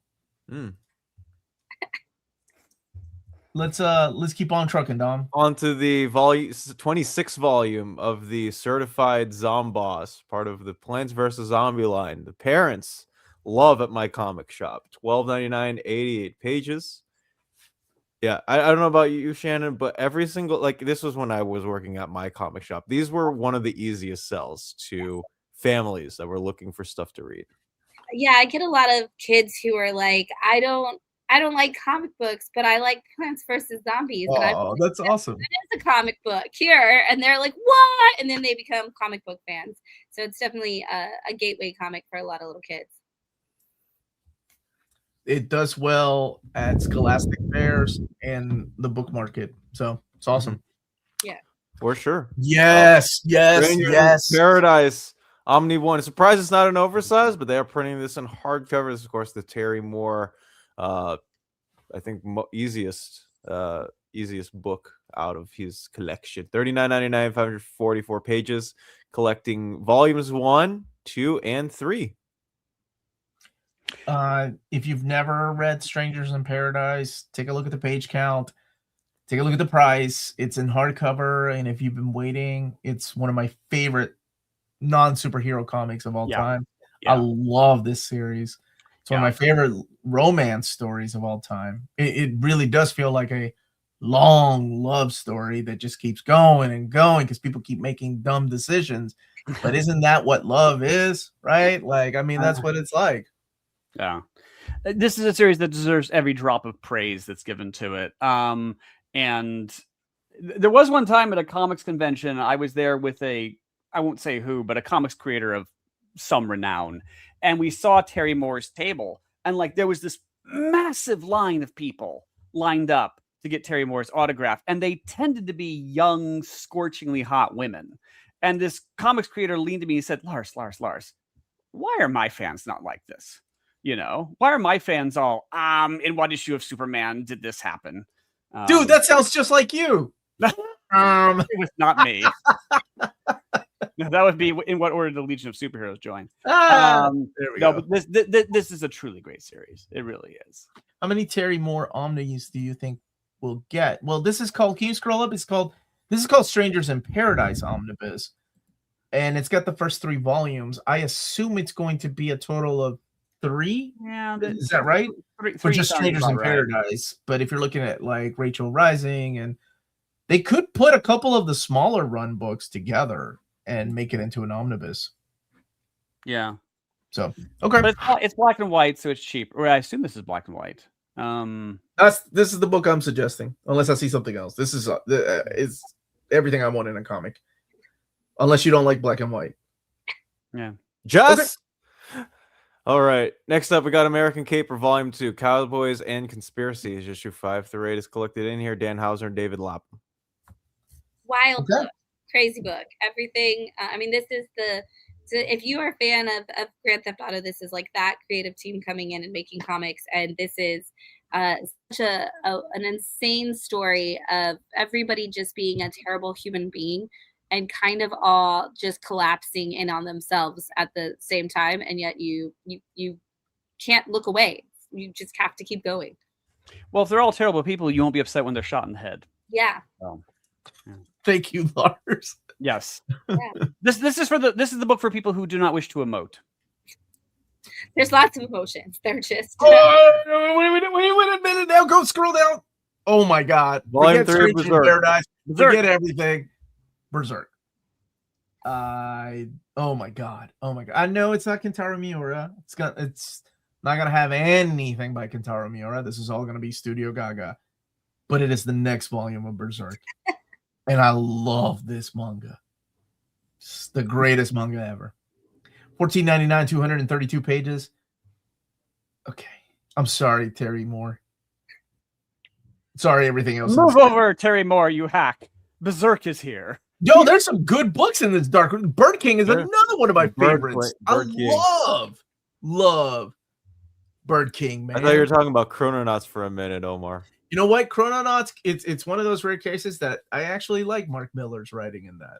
I dig it's on my list to read this because it's Mark Miller and fun. Sean Murphy. It's just a fun book. It should be good. Yeah. Bird King is excellent, by the way. If you're fans of like Conan and Mike Mignola, so good and so underrated. I really hope Dark Horse gives us a library edition of that series. It is excellent. This catalog for Dark Horse, this solicitations has been killer, man. There's a lot of great books here. Why should you start reading Berserk? It's the greatest manga ever. No, seriously, it's about persistence and like not giving up. And it's got a really dark story too at first, everybody talks about the big twist and stuff, which is one of the best twists I've seen. But no, it's all about the main character who isn't likable at first, but then you find out more and more about him. It's kind of wrecking. Yeah, it's awesome. All right. What is the Complete Assassins A graphic novel from Jody Hauser and Ryan Kelly. They're putting it all together. That's fantastic. It was 3 different volumes, and they were spread out over a couple years. A great story of a kid who is like illegitimate son of a prince, and he kind of gets brought into the fray of the politics of the kingdom, and he has the ability to read the minds and communicate with anything but like people specifically, but he actually uses it to speak to animals, and by doing so he ends up getting trained to be this assassin for the kingdom, because they're like, if you do get caught, we don't need you because you're the illegitimate son of the king, but also if you do, you can get into places because you are technically royal. And so they find a way to use him in that, and it was really a really great like fantasy story where even if you didn't really care, like don't want to get too far into the fantasy, you could still get connected to the characters. Oh man, you got such a good pitch for these books, Shannon. Thank you. Everybody's like, why do you like Berserk? Oh, it's really good, and the main guy is really badass. Credits roll Into the Sea, Volume 2, $14.99 for this manga. How do you do, fellow kids? How's that for a pitch? Credits roll into the sea. When does Volume 1 come out? I don't think I've read Volume 1. Let's see. Into the sea. I got you. Let's move on to the next book. All right, the Critical Role, Mighty Nine, Origins Omnibus, Volume 2, $29.99, 224 pages. This is going to collect all of these that you see below here. Both my co-host Amanda and Maddie loved this series. Like everything Critical Role. Oddfell loves this stuff. I finally read my first one. I was a little confused, and I was like, okay. But sure, it's cute. Let's start Berserk 13, but first, Dungeon Crawler Carl, Book 3. Oh, Book 3, I think is my fifth favorite book. I liked it. I thought you were going to say the fifth in the series that you've read. I'm like, why don't you try reading them in order? Just finished Book 8 2 weeks ago. It's excellent. I love that series. Vox Machina is a good anime. Oh, and by the way, the artwork in Vox Machina is excellent. Like all the comics. It's great. Dracula, Book 3, The Count. Yes. Right. Matt Wagner and Kelly Jones. 29.99, 136 pages. With Jose Villarrubia on colors, too. I'm interested in this. It's just such an odd thing that, Matt Wagner and company would go, oh, let's look at the Bram Stoker novel through a different facet. Because we've seen it a lot. This, by the way, is done in magazine size, so it'll be like the size of these books. Yeah. But I don't know if people were aware or not. I have in my to read list Anno Dracula by Kim Newman, so it's coming out. But yeah, no, I'll get around to reading this eventually. It looks good. Hellboy and VPRD, Ghost Ships of Labrador and Other Stories, 1999, 144 pages, collecting Ghost Ships of Labrador, Professor Harvey is Gone one shot, Monster of Nivola, Winter Special, and the Fortune Teller short story with bonus material. Okay. Man, all the one shots and duologies that came out in the last year, basically, all good too. And I know this might sound like a joke, but when you see bonus material in a Mike Mignola book, it's something to get excited about because he puts in so much bonus material, sketches, original art, covers. Like, it's just insane how much bonus material he puts, even in the trade paperbacks. I love it. I see Mark Miller. Huck. You do. Hey, Huck by him and Raphael Albuquerque, 1999, 160 pages, collecting issues 1 through 6. Has this been published by another publisher? Yeah, this was published by Image. Yeah, that's what I thought. read it through that book because my friend really liked it. I wonder why they didn't go with library edition on this and went to trade paperback. Because everything Miller World has been library edition first, then soft covers. Probably because we don't have issue number 7 yet, Omar. Oh, is it on hiatus? It's been on technical hiatus for more than a decade. Just like Mage. Okay. Innocent Rouge. Innocent Rouge. Omnibus Volume 3, 29.99, 600. Some of the most beautiful. Oh my God! And the Kurosaki Corpse Delivery Service. Oh man, this solicits for Dark Horse are killing it. So that one up there, what I was talking about, the Innocent Rouge, this has some of the most beautiful black and white artwork. It is absolutely stunning. I hope they give it a deluxe edition treatment. Sorry, Shannon. I'll send you my trade paperback versions. But the next one, I have been waiting years for. This was in the catalog, book 6 of the Kurosaki Corpse Delivery Service. Did I approve it? I didn't approve Hawk. I just said, oh, cool. If you scroll down. So what they did 3 years ago, Dark Horse put volume 6. By the way, this is another series that was in a hiatus. For years, we had volumes 1, 2, 3, and 4 of the omnibus editions. And because they had released them in Tankobon size, so 3-in-1s pretty much. And then they, for some reason, paused it for 5-6 years.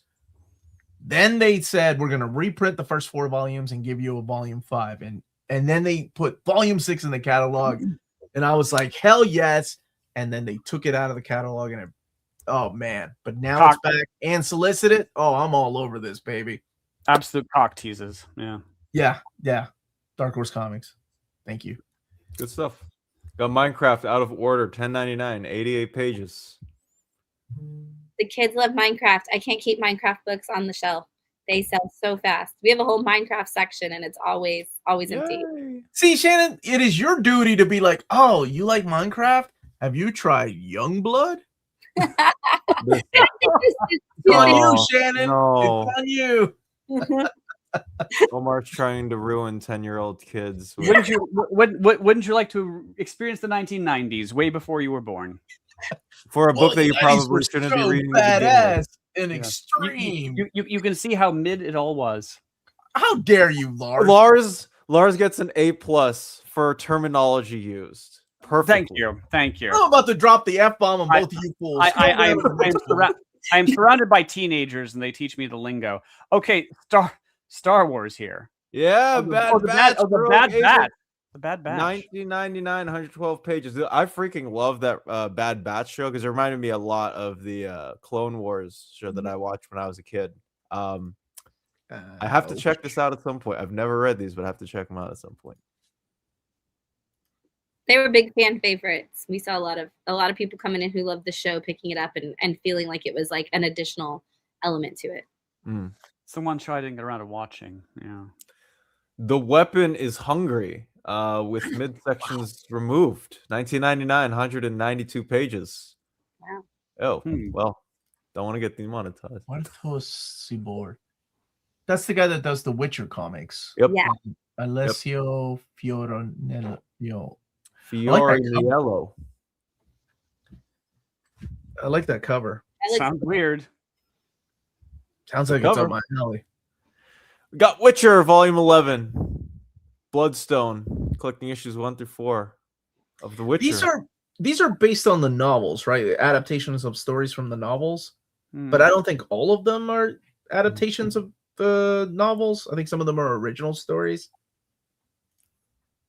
I think you're right. Marvel does have the rights to Star Wars comics, but like the young adult Star Wars, Dark Horse does. Yeah, like Hyperspace and the Adventures and stuff like that. Yeah, High Republic. IDW had it for a while, and then it moved over to Dark Horse. All right, Dom, what's the next publisher? Buddy? All right, and let's go ahead. And if you are interested, just real quick, and you live in the EU, check out our friends over at Walt's Comic Shop in Berlin, Germany, where you can get bulletproof packaging, flat shipping rate, just in case if you want to see what the secrets of the Zone are, like me in Tears of the Kingdom. That's and you guys can use the code NearmintCondition at checkout, get free shipping for all EU countries with your first year order of over 40 euros. That's Walt's Comic Shop, your reliable source for omnibuses and collected editions in Europe. Ding. All right. Melanie would be so proud of you. We should get you an actual bell. Send me one over, Lars. I'll happy use it. Okay, let's go ahead and talk about Boom real quick. We got one hardcover. This is the deluxe edition of House Harkonnen from Doan. So this is like adapted in graphic novel form. Yeah, I don't know. If you're a Dune fan, of course, you know, there's Dune and then there's the follow-up books. I find Kevin J. Anderson a relentlessly boring writer. But see, they took one of these books and they turned it into a cracking TV show on HBO Max. Dune Legacy, I think it's called. So I forgot about that show. It is good. It's really good. Yeah, it really is. It really is. Only 6 episodes, I think. But yeah, I think these fall books are just kind of average. Okay. Okay. No approval from Lars. Lumberjanes, book 7. Yay. Yeah. This is the final one, I think, right? Final volume? I think so. Yeah, it's end of summer. That's it. Yeah. This was a big deal because, you know, this is a series that did get released in hardcover, but they didn't sell well enough. So they got to volume 3. So volumes 4, 5, 6, and 7 never came out. And then they decided to do a Kickstarter. And then they released it to retailers. So, Tina, I was just about to say, but F their freaking Kickstarter because they just emailed me saying they canceled it officially. So they did refund my money, but not all of it. So I have to, it was dude. Somebody warned me about the Boom Kickstarters for Power Rangers, how horrible of an experience it was for them. So I was like, well, surely it'll be different for the what's it called? Labyrinth, which I got for Tina for her birthday. Oh man, it was an awful experience, but I don't know if that's Boom's fault, whoever runs their campaign, but it was just not good. Rip. Slaughterhouse 5.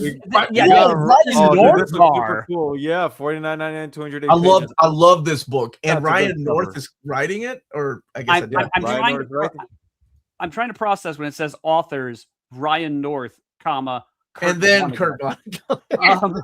Yeah, because I've been making a list here of books to read, and like I'm like, my God, is this played straight, or I don't know. It's got to be worth reading though. Yeah. Oh, absolutely. I'm not familiar with the artist Albert Montes. Yeah. I don't know what they've done. Yeah, I love that. I love that. But apparently, he's Eisner nominated. Omar. Okay. Oh, okay. Okay. Well, I better check out what he's done. Better. Okay. Berserker Blood Oaths. Redoing Berserker. 1999, 112 pages. This time we got Gary Brown on illustrations, who did art for X-Force with Benjamin Percy, collecting Bleeding Tide 1 and Light Draws Breath 1. Right, Well, the new one-shots that have come out in the Berserker universe. Berserker. Every time I see that name, I just want to sing that song. Again, what an author lineup of Keanu Reeves. But it is Keanu Reeves. Marjorie Liu, and China Mieville. Dude, Keanu Reeves is like typing away on his typewriter, writing the script to these stories every night. Clearly. How dare you? Clearly. And then he's acting part-time. Yes, right. And then handshaking people in the streets in another time. Yes. And being sad while eating sandwiches on benches. Wow. Don't make me hungry, Lars. I only had leftover pizza from last night. Fall of the House of Slaughter. Fall of the House of Not X by Tate Bromble and Adriana Tortulici. 17.99, collecting Fall of the House of Not X, issues 1 through 4.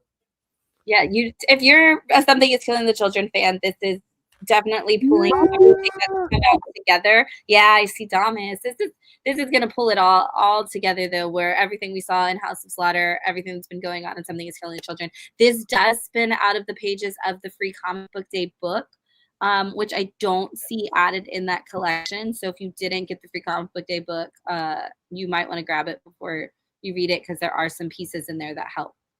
Good PSA. Thank you for that pitch, yeah. Shannon. All right, Dom, take us away, please.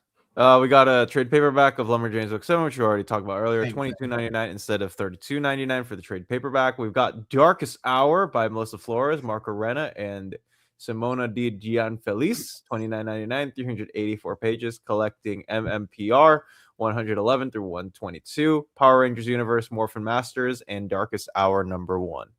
That has been collected in the Mighty Morphin Power Rangers Book 3. I believe. Yeah, Darkest Hour has, before the relaunch. For the relaunch. Okay. Yeah. I've also got the Grandma, if you know what I'm talking about. I have thoughts on this one, yes. Grandma. I do. That Grandma's the only reason my I kept wife's favorite character, Bridget McGuire. Yeah, no, I'll probably get this. Yeah, this is a series in which King Arthur is coming back as was foretold, but that is not necessarily a good thing. That his coming back might essentially usher in the end of our society. And so, yeah, there's this guy named Duncan, and his grandma escapes from her assisted living home, calls him and says, I've just escaped and I need you to pick me up. And it's just him and his gun-toting, monster-killing, lunatic grandma, and occasionally his girlfriend, running around trying to deal with this outbreak of, King Arthur, and I think Gilgamesh is in it, and all these ancient warriors who are causing problems. And there's a lot of beheadings in this one. It's pretty great. Pretty great. I don't know how Dan Mora finds the time. Yeah. How does Dan Mora find the time to draw this as well? Yeah. And we only find them when they're dead. This is another series by Al Ewing that was released in hardcover. And it seems like they're doing a lot of these hardcovers and releasing them as compendiums or complete collections, sorry. Which they technically right. Yeah, so it's the same material. Yeah. I really liked the start of the series. Really liked it. it went into a weird territory I didn't expect it to go in the third act, and I was I thought it was weird territory when I got in to begin with. I remember when I like that. I like that mystery. I just didn't like where it went in the third act. Like I'm like, oh, berries? Okay, I wasn't expecting that. But I overall I thought it was okay. But the beginning had a good hook, man. And Simone's art just works so perfectly for the space, like crazy, the giant gods and all of that. It works it's so beautiful. You know, Omar, it's weird because like when I first started reading this, I thought that it was a lot like Voltron, and as I continued to read it, it was nothing like Voltron. Wow. It was a lot like Voltron. I didn't look Simone DeMeo's art reminded me of it. Yeah. Wow. Okay. But he's a Power Ranger artist, so maybe that's why. That's probably why. And that's all we got for Boom. All right. What are we going to next? IDW. We got Hunger in the Dusk Deluxe by Willa Wilson, Extraordinaire on Poison Ivy, and Chris Wildgoose, $39.99, 312 pages, collecting all 12 issues into one breathtaking volume. I've never read this before. I'm so excited that this is collected and complete. This is such it's such a good series. This is like they pitched this as Hot Work Summer when it was coming out. But because it was kind of wait, what did you call it? They called it Hot Work Summer because it was kind of Lars, how were you not a part of that, dude? I know they got there first. I'm sorry about that. It was kind of gave us romantasy in comic form at the height of that really rising. It's a woman who is an orc who is a healer, and she's sent to go out with this one like human army essentially to protect them against these evil monsters that are coming to try to kill everybody. And she falls in love with the guy that is in charge, but like of the army. But it's beautiful, awesome story, and it's G. Willow Wilson writing it, so it's good. Oh, deluxe edition! You had me at G. Willow Wilson. Yeah, I'm in. Let's move on to trade paperbacks. Afraid of Everything by Adam Tierney and Matthew Cousin, $12.99, 96 pages. This is going to feature 26 creepy short stories based on A to Z phobia, accompanied by a unique illustration. Oh, this is a kid's book. Well, looks cool. Yeah. Lars, do you have arachnophobia? No, not at all. And in fact, I find it a little strange when people do. I grew up on a farm, and I'm like, they're actually quite helpful to the environment. They kill a lot of crap you need them to kill. So don't kill spiders. That's right. And if you kill a spider, that means your chances of becoming Spider-Man end up being a lot less. They end up being almost nil. Yeah, no, it's true. It's true. So, it's true. There you go. Home Time, 12 Days by Campbell White, $39.99, 464 pages. This is a 9x9, so it is a 1-to-1 ratio. The last school bell is wrong. This totally looks like something that our friend from Aussieverse, Bo, would pick up, Omar. Okay, featuring kaleidoscope of art styles. I do like that. Okay, what's the next book down there? Kinryo Rock, Code Amarita, Volume 3, $13.99, 280 pages for this manga. I believe that's Alien, yeah. But it's being published by IDW now because of the work they have. Oh man, is Cody getting a new book? Cody, A Place to Call Home, $14.99. So cute. Okay. That is cute. I like that art too. Cody's great. Reminds me of the Great Plateau from Hyrule and Zelda. I've never read it. Luna the Vampire on the Go. They're doing the on the go collections over IDW. $13.99, but it's in that 6x9. Nice format. Compact, 152 pages. All of her Weird Monster friends are in this compact. So what's interesting about these compact books is they're doing compact books For the cartoon or kid books, it's called On the Go, like Sonic and Ninja Turtle Adventures.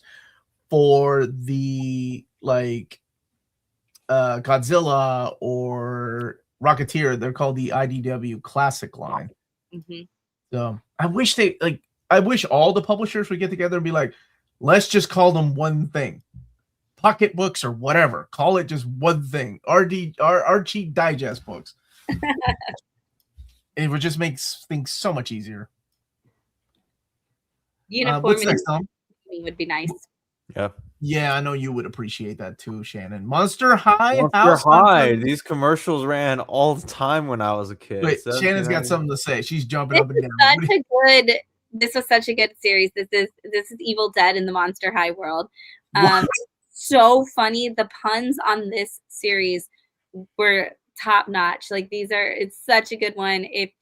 Whether you're I had adults that pick up every book and I'm like, hey, I'm reading this one. It's really funny. You should read it too. And so I had so many subscribers who are like, I don't even know what Monster High is, but it's just so funny. And I loved it so much. So it was a huge hit for us. But yeah, like an Evil Dead style Monster High story. Oh, okay. My kids love Monster High dolls. They never watched the show. But I'm curious, and my oldest daughter now loves horror movies, and she loves Evil Dead, so I'll probably get that and see if she likes it. Yeah, definitely get it for her. She'll love it especially if she loves Monster High already. Which she did. I think she still has some of those dolls. Star Trek Voyager. Yep. $17.99, 120 pages. Okay. Tina loves this series. I don't know if she's still in the chat, but she loves reading the comics. And they have such a different it's everywhere, right? It's not just Voyagers, Deep Space Nine. It's Hot Picard. It's what's the new Lower Decks? It's all that stuff. It's from all Trek. Over. I like how they go essential reading for Voyager fans. This assumes there's more than 10 of them. How dare you? Well, Lord, one of the 10, so it can't be that bad, right? I actually liked Voyager. It's one of the few Star Trek shows I watched. Oof. Yeah, I find it rough. There you go. You got 1.5. But again, it's Star Trek comics. Again, that Ryan North, I think he was writing Lower Decks for a while. And I'm like, oh, well, now I need to read that. He was. So, yeah, he was. Chris Cantwell. Who else? Lansing and Kelly. The Hive Mind were on the book. Seriously, those guys have been writing Star Trek. Yeah. Tim Seeley's also been writing a Godzilla crossover with TMNT, $21.99. Of course, TMNT has clashed with Godzilla. It took so long. We were waiting, and I'm so glad that it did happen. And it was a fun story, and the guys having to learn to work together. It kind of has a little bit of the elements of what was going on in the main series. Like he does kind of reference a little bit of that disconnect the brothers have at the time, and so it was nice to see them have to come together. But right now, over me. Thank you, Dom. Beautiful rendition of that song. Whoops. We also got Battle Nexus TMNT 1999. That was their DCKO essentially. The turtles end up in a battle world, and they're each pit up against somebody who would be catastrophic for them have to fight, and they have to work their way back to our reality. Okay, so Tom Waltz, Paul Allure, Sophie Campbell. Okay, people that have worked on the Turtle books. That's cool. Yeah. Okay. Dom? Casey Jones gets Alex Patnadel. I like that guy. 1 through 6. That was Casey. It takes place for where Casey was at the end of the Sophie Campbell run in the one in Ninja Turtles 150. In a coma.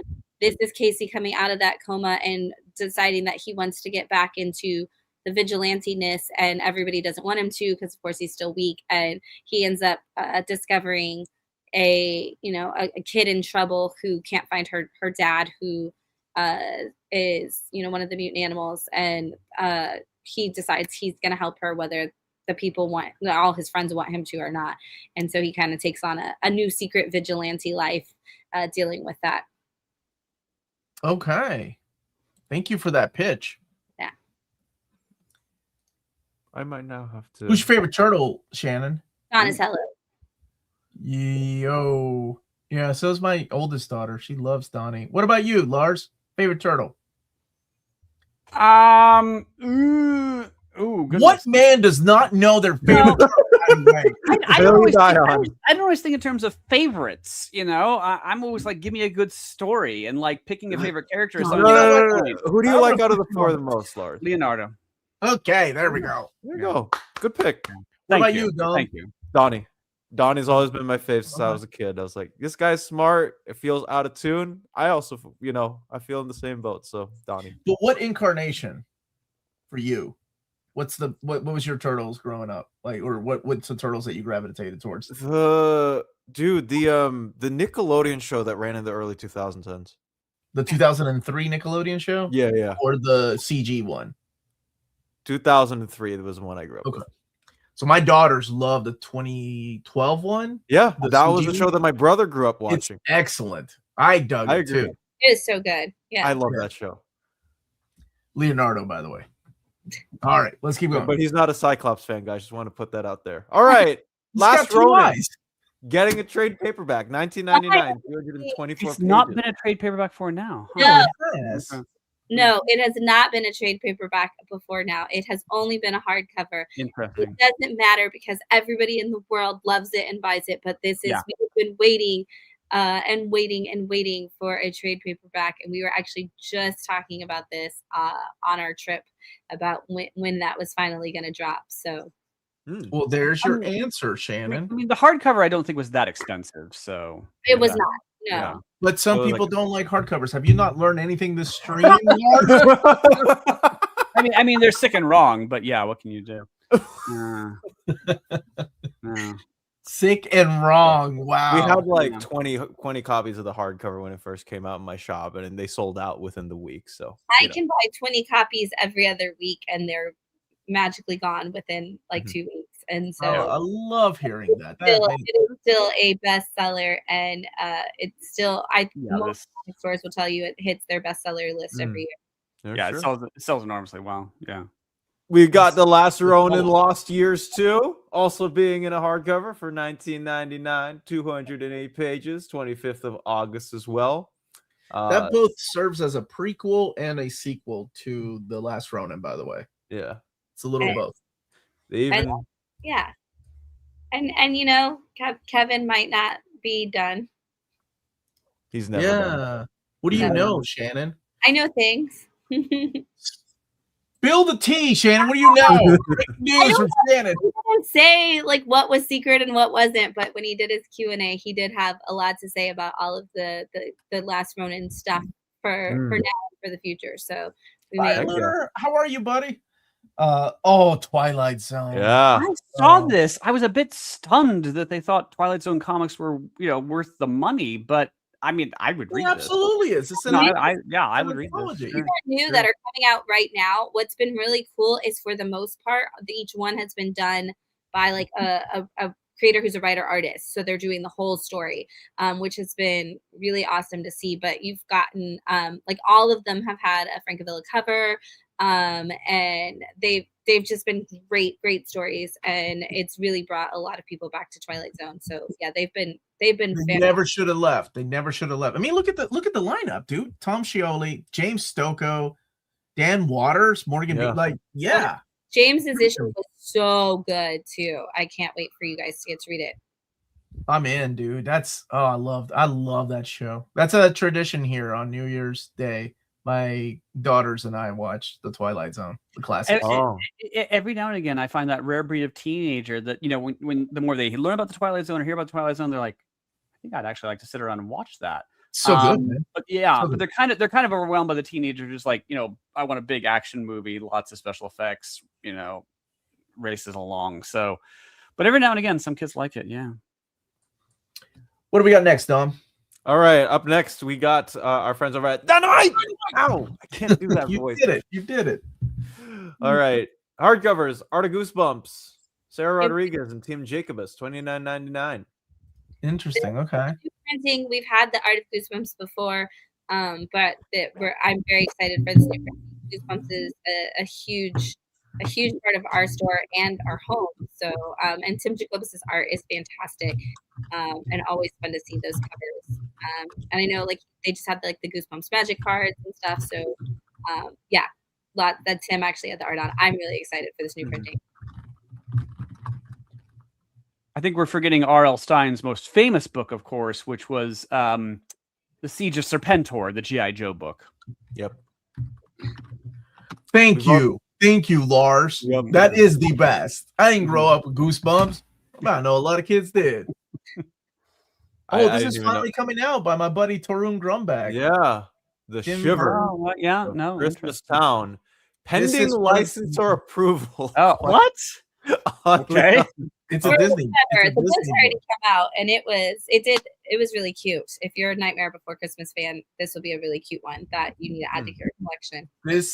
This was one of the hardest. I got to get going because I have some meetings, but I want to end it with this. This was one of the hardest books for her to write in her career because everything had to be approved by 3 different sets of eyes, and it was like writing Lock, Shock, and Barrel. Even though in the movie they're walking around with like axes and knives and wanting to kill Santa Claus, right? Couldn't do that in the comic. So it's like all these different things that they were throwing at her, man. And but she found it was a task to write this one. She did a great job. The fans that picked it up were really happy with it, and I think it'll be a good one. Like I know it's still coming out in August, but I think like it'll be a good one for the Christmas season because it does take place in Christmas Town. They are trying to teach Christmas Town how to have Halloween, so it kind of flips the role a little bit, and it's really cute. Oh, I'll be picking it up. Okay, I do want to get to Elvira's House of Mystery. Then I gotta go because I gotta look at this. What is this? Okay, Elvira's House of Mystery hardcover. Various. $59.99. Good grief. That tells me nothing. I mean, it's so easy to forget that there was a DC series of this. It lasted for like 11 issues. Yeah. Oh, that cover though. My goodness. Dave Stevens. Yeah. Oh, Dave Stevens. You know, Elvira is always fun. Yeah, I agree. And Gargoyles of Dark Ages has already been released in the I did an overview of this already. No, actually, no, this is the new series, isn't it? Yeah, new series. The Drew Moss and Greg Weisman. Okay. Yeah, okay. And on that note, I do have to get going. I gotta jump onto this meet. I love hanging out with you folks. I wish I could stay a little longer, but you guys are almost done anyway. Where can people find you, Omar? Right here on this channel. Shannon, I'll be shooting you a message sometime soon so we can chat, okay? Absolutely.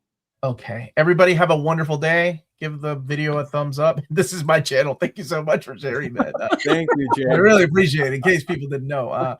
Don't end the stream. Don't end the stream. Don't end the stream. Okay, leave studio. Leave studio. Don't end the stream because I've done that before. Bye, guys. Bye. Take care. Oh my gosh, I hate that guy. Hate that guy. I legit hate that. Listen, man, you're telling me that you love 2 games, but you've never played one of them. I do not want to hear a single lick about what he has to say for his opinions. Okay. Oh, obviously, we're kidding. Indeed. Okay, what do we got left? We got trades. Gail Simone's Omnibus is now going to be in a trade paperback instead of a hardcover. Yeah. Nice. $39.99. I read a lot of this at the from library copies, purely because it was Gail Simone, and I'll always try Gail Simone almost anything, and because I don't normally read Red Sonja, but yeah, it's really good. This is the Red Sonja of the Dynamite women. Red Sonja is like the only one I'm partially interested. Part of it has to do with like ties to Conan, but also like I don't know. I like swords sometimes. I'm not a sword and sorcery guy, but I like people dying by the sword, I guess. If that makes sense. Right? You're just a violent son of a bitch. I don't know about that, but it is what it is. Darkwing Duck. Darkwing Duck. Yeah. $59.99. I don't know if that list is right, but it's we don't have a cover, but it's collecting all 10 issues of the 2023 title and a complete cover gallery. Nice. I'll just throw into the mix the life-changing experience I had when I saw Darkwing Duck Burlesque. Incredible. Absolutely incredible. I can still see it. Okay. I have no idea how to respond to that. Shannon, don't worry. Dom doesn't know do with half the things I say, so it's okay. I don't know why that wasn't what you focused on when you were trying to get the eeriness of Obsession out of your head. You should have just focused on right. Yes. No. I should have been like, when there's trouble, you call DW. Yeah. Mm-hmm. Yeah. Mm. Okay. Fair enough. We got the shiver of Christmas Town. Also still pending license approval. License approval.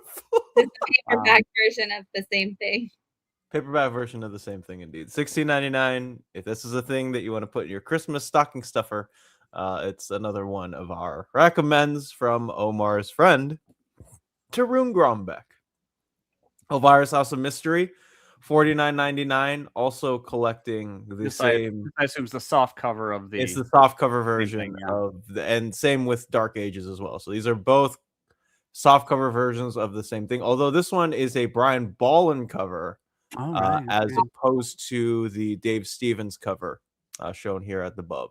They're both great, but the Bolland cover is probably better known. Fair enough. We also got Siren's Gate, also in standard size hardcover previously released. Now a trade paperback as well.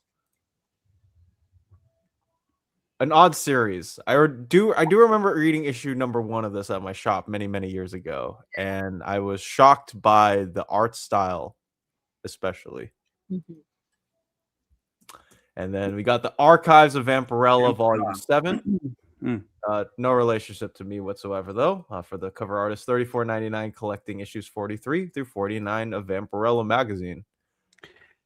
So I was at Dragon Con, and they were doing a costume contest hosted by Anthony Daniels, and it was one of the funniest things I've ever seen. And then came up on stage a woman. She was uncannily dressed like Vampirella. I mean, she was just without the logo. She was dressed like Vampirella, and but fun enough, I caught up to Anthony Daniels 2 weeks later at a convention in Chicago, and I said, Mr. Daniels, that show you hosted, you were so funny and so clever. I mean, he really was screamingly funny.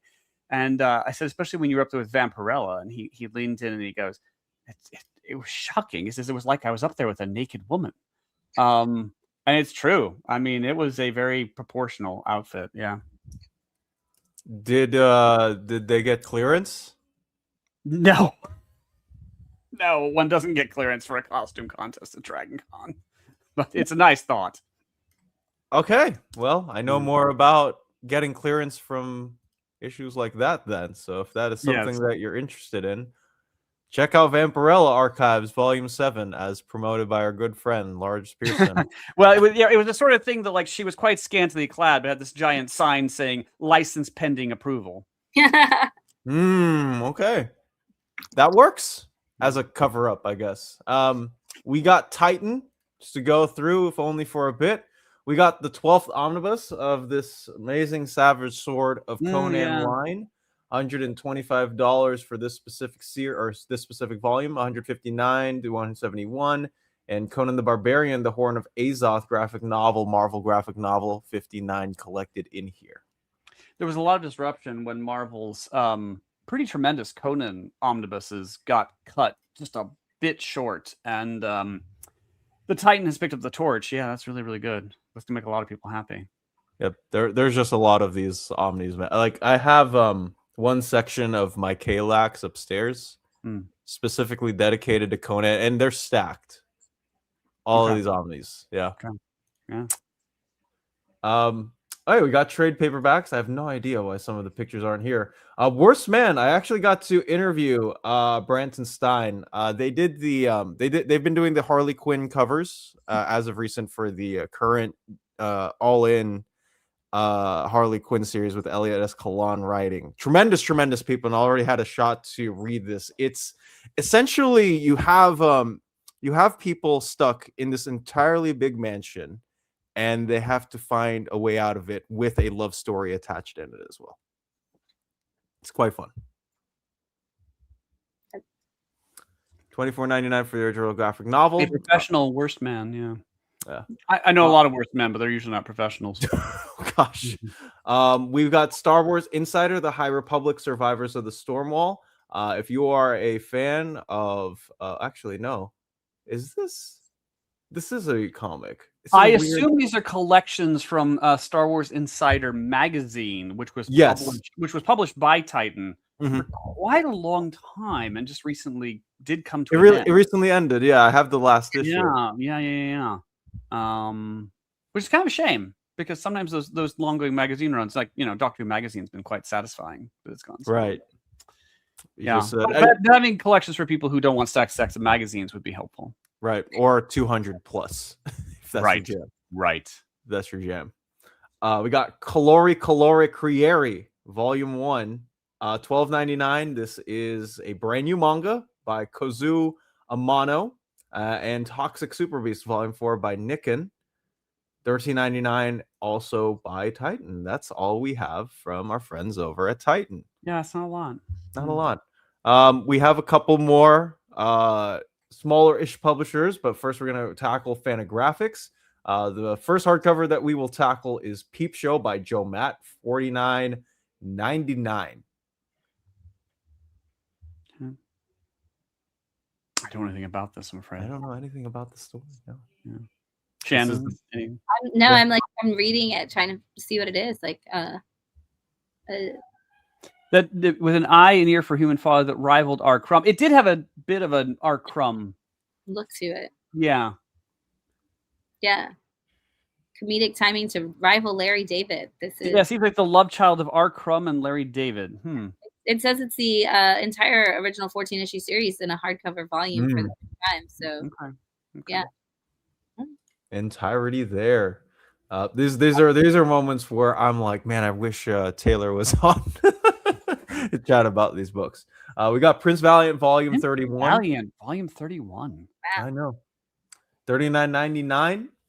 Hal Foster and John Cullen Murphy on this one. 2 years worth of Sunday strips. And it's the 60th anniversary. Wow. Yeah. Congratulations to the people over at Prince Valiant. That is amazing. Uncle Scrooge, Clan McDuck Stories and Glories. Oh, I like that title. That's fun. $39.99 for this one. In the double life of Molly Mallard, Matey McDuck for King and Bonnie Scotland. And the lost month of Swamp Hole McDuck. That was a terrible Scottish accent. I'm never doing that again. No, but I like the way they're committing here. Yeah, gotta try. Trade paperbacks. We got Bimbo Agitprop, which captures the reality of growing up in West Texas. Through I'll just say some things that I'll just say that is your thing. That is indeed your thing. $34.99. Hyper individualist ideals. Satanic. Yeah. Oh God. I was gonna say I'm actually curious because I also lived in Texas during White Day. Well, those things. So be curious. I'm intrigued. Satanic panics, Y2K, a recession, abusive parents, shitty men, identity-centric politics, and woke anti-woke pendulum swings. To me, that sounds about right. But Shannon, you've lived there. Is that accurate to your experience? Yeah, you'll definitely see that. I was born in the 80s, the early 80s, and lived through Texas until I was 39. So I've seen a lot of those things for sure in Texas. And I mean, I was not in West Texas, but which of course for a state that big, that's like being in a different state. But I went to school. I went to college with a lot of people from West Texas. So I'm like, it's very interesting. I'm intrigued a lot by this book. The experience sounds like it's gonna be intriguing in the book, and like it's there, like as a header for sure. Yeah. Okay. On the next book is On Their Front Lines, Volume 1, The Lives of Japanese War Brides. Wow. We got it $22.99 after, well, this is the recovery post a lot of firebombing the U.S. did during World War II, following Haru and Yuriko, who were separated in an evacuation after the U.S. firebombing campaign in Japan. Coincidentally, I've been watching Shogun on Hulu, which is pretty terrific as well. Is it good? Oh, excellent. I mean, absolutely superb. And I can't say my Japanese is improving, but yeah, it's excellent. I'm learning Japanese next semester, Lars. I'm going to be taking Japanese over years to see how much I can improve and learn in that category. We've got Quacky by Jim Woodring at 1999. Otherworldly allegorical adventures of his cartoon is going to be collected in here. Yeah. That is all that we have from Fantagraphics. Okay. Let's go ahead and move over to Mad Cave. Just Another Summer. $21.99 by Tilly Bridges and Susan Bridges. Guilia Rinaldo and AOIG. I like that. I like these names. Yeah, two LA teen celebrities just having a whole dose of fun, a love adventure. And it's a Maverick title, so it's young adult, and so it's definitely going to be. I have a feeling this is going to be a really funny, heartfelt book for sure. I concur. Speed Racer, Volume 1, Deluxe Edition with David Pepose and David Tindo, $29.99. The new Mad Cave Studio reboot of Speed Racer has been so good. So good. I was actually curious if when they did a hardcover deluxe, if they were going to mix the Racer X into it. So I'm kind of surprised that they didn't, because the stories do parallel so much. But this has been, even if you don't have like a nostalgia for Speed Racer, this is just such a well-written series that it draws you in. And it's got a lot of family drama and a family heart to it too. Okay. I have to check it out at some point. Like Pepose has also been doing a lot of these creator-owned titles like up his alley, right? So yeah, always nice to see. Trade paperbacks, we've got Aperture trade paperback from Kirsten Thompson and Juanito, $10.99. And another YA slip from it is Namaka Press. Yeah. And it's based in World War I. I love having war like centric or like takes place during a conflict series, and it seems like this is heartbreaking. Yeah, heartbreaking. Lars is just like, it's okay. What I'm hearing from you is you want more war and, and the ruined tatters of relationships. No, not at all. Did I ever say in this stream that I wanted Archduke Franz Ferdinand killed, Lars? Don't misquote me. Don't misquote me. Not true, by the way. These words are not sponsored and do not respect the feelings of Near Mint Condition and its subsidiaries. Barbarian Behind Bars. Barbarian Behind Bars by Elliot S. Kalan, who I mentioned earlier, writing Harley Quinn at the moment, and Andrea Moody. $17.99. This is about to wrap up. I think we have 2 issues left. Actually, I thought we had 1 left, but I think we have 2. And this is about a barbarian who is out of time, possibly out of space, lands in the middle of New York City in the middle of one of his battles and gets arrested. And so for all the destruction he's causing. And so now he's in this prison, but he doesn't speak the language of anybody. And they're trying to figure out where he's from and what he's doing. Interesting. Okay, that sounds fun. I have to check it out. Sounds like something a Daily Show writer, because he's written for the Daily Show. Sounds like something that they would do. Hold on, Karsten.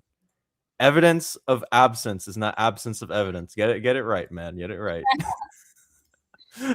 No, hold on. Tom, I want Archduke Franz Ferdinand Austria-Hungary shot. He didn't. No, that's not what I said.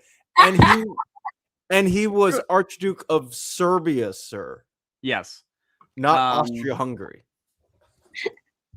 Surely there's been a story done where it's like, well, on the one hand, I can save the Archduke and stop World War I. But on the other hand, I'll lose my girlfriend. So which is it going to be?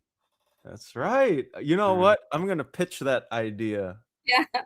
to Mad Cave now. Thanks, Lars. I got to do it now. I got to do it. We got Diablo Machia Volume 1, $10.99. The Hosoi, breathtaking dark fantasy where friendship defies fate. Demons aren't always what they seem, and a young summoner must risk everything to protect the home. For this one, this reminds me of what's this Deku from My Hero Academia, kind of. We've also got Infinity Force Volume 9 by Kodachi Ukyo and Tatsuma Ejiri, and Just Another Summer. Just Another Summer trade paperback option if you do not have enough money for the hardcover.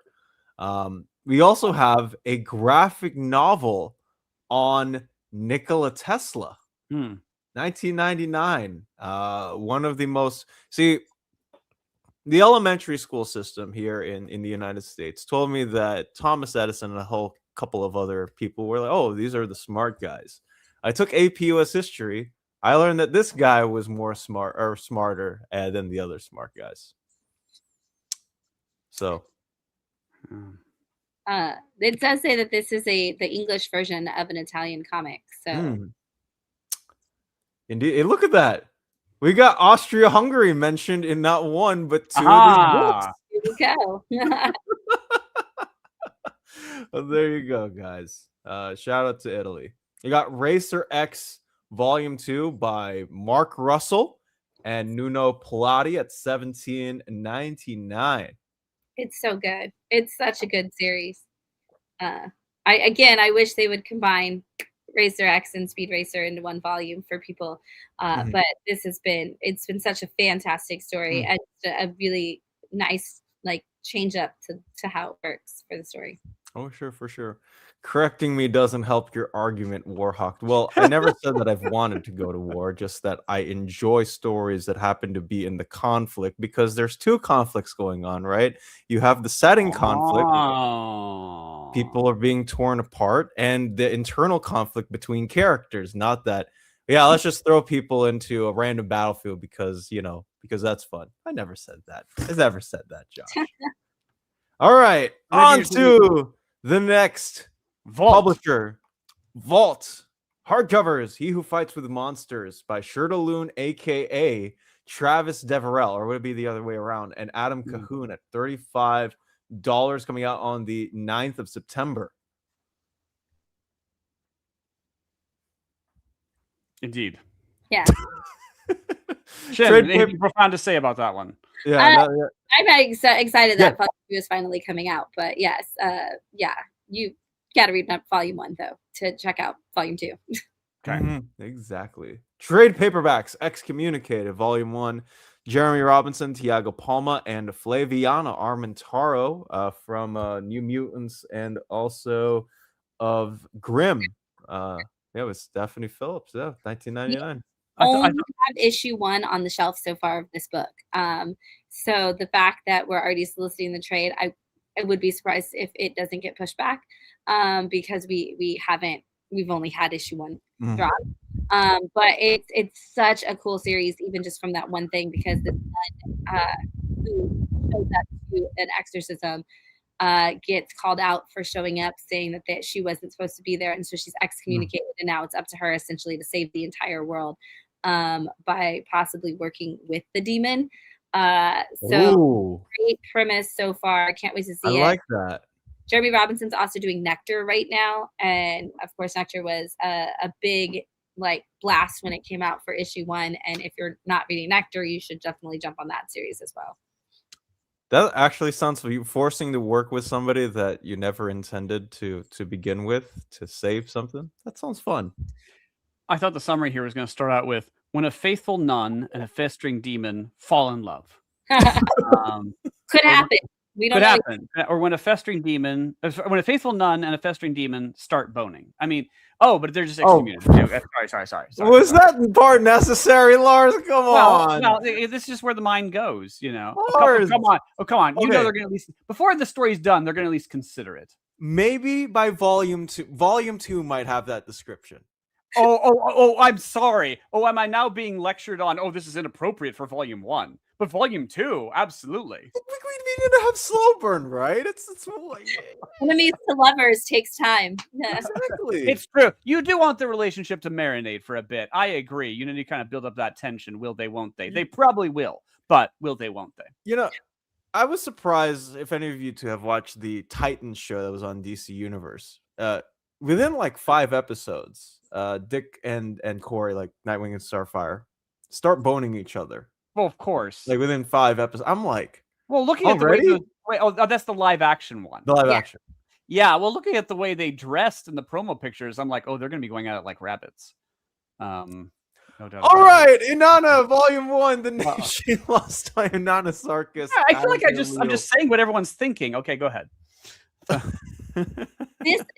don't know if anybody picked up the free comic book day preview for this, but this story's gonna be really good.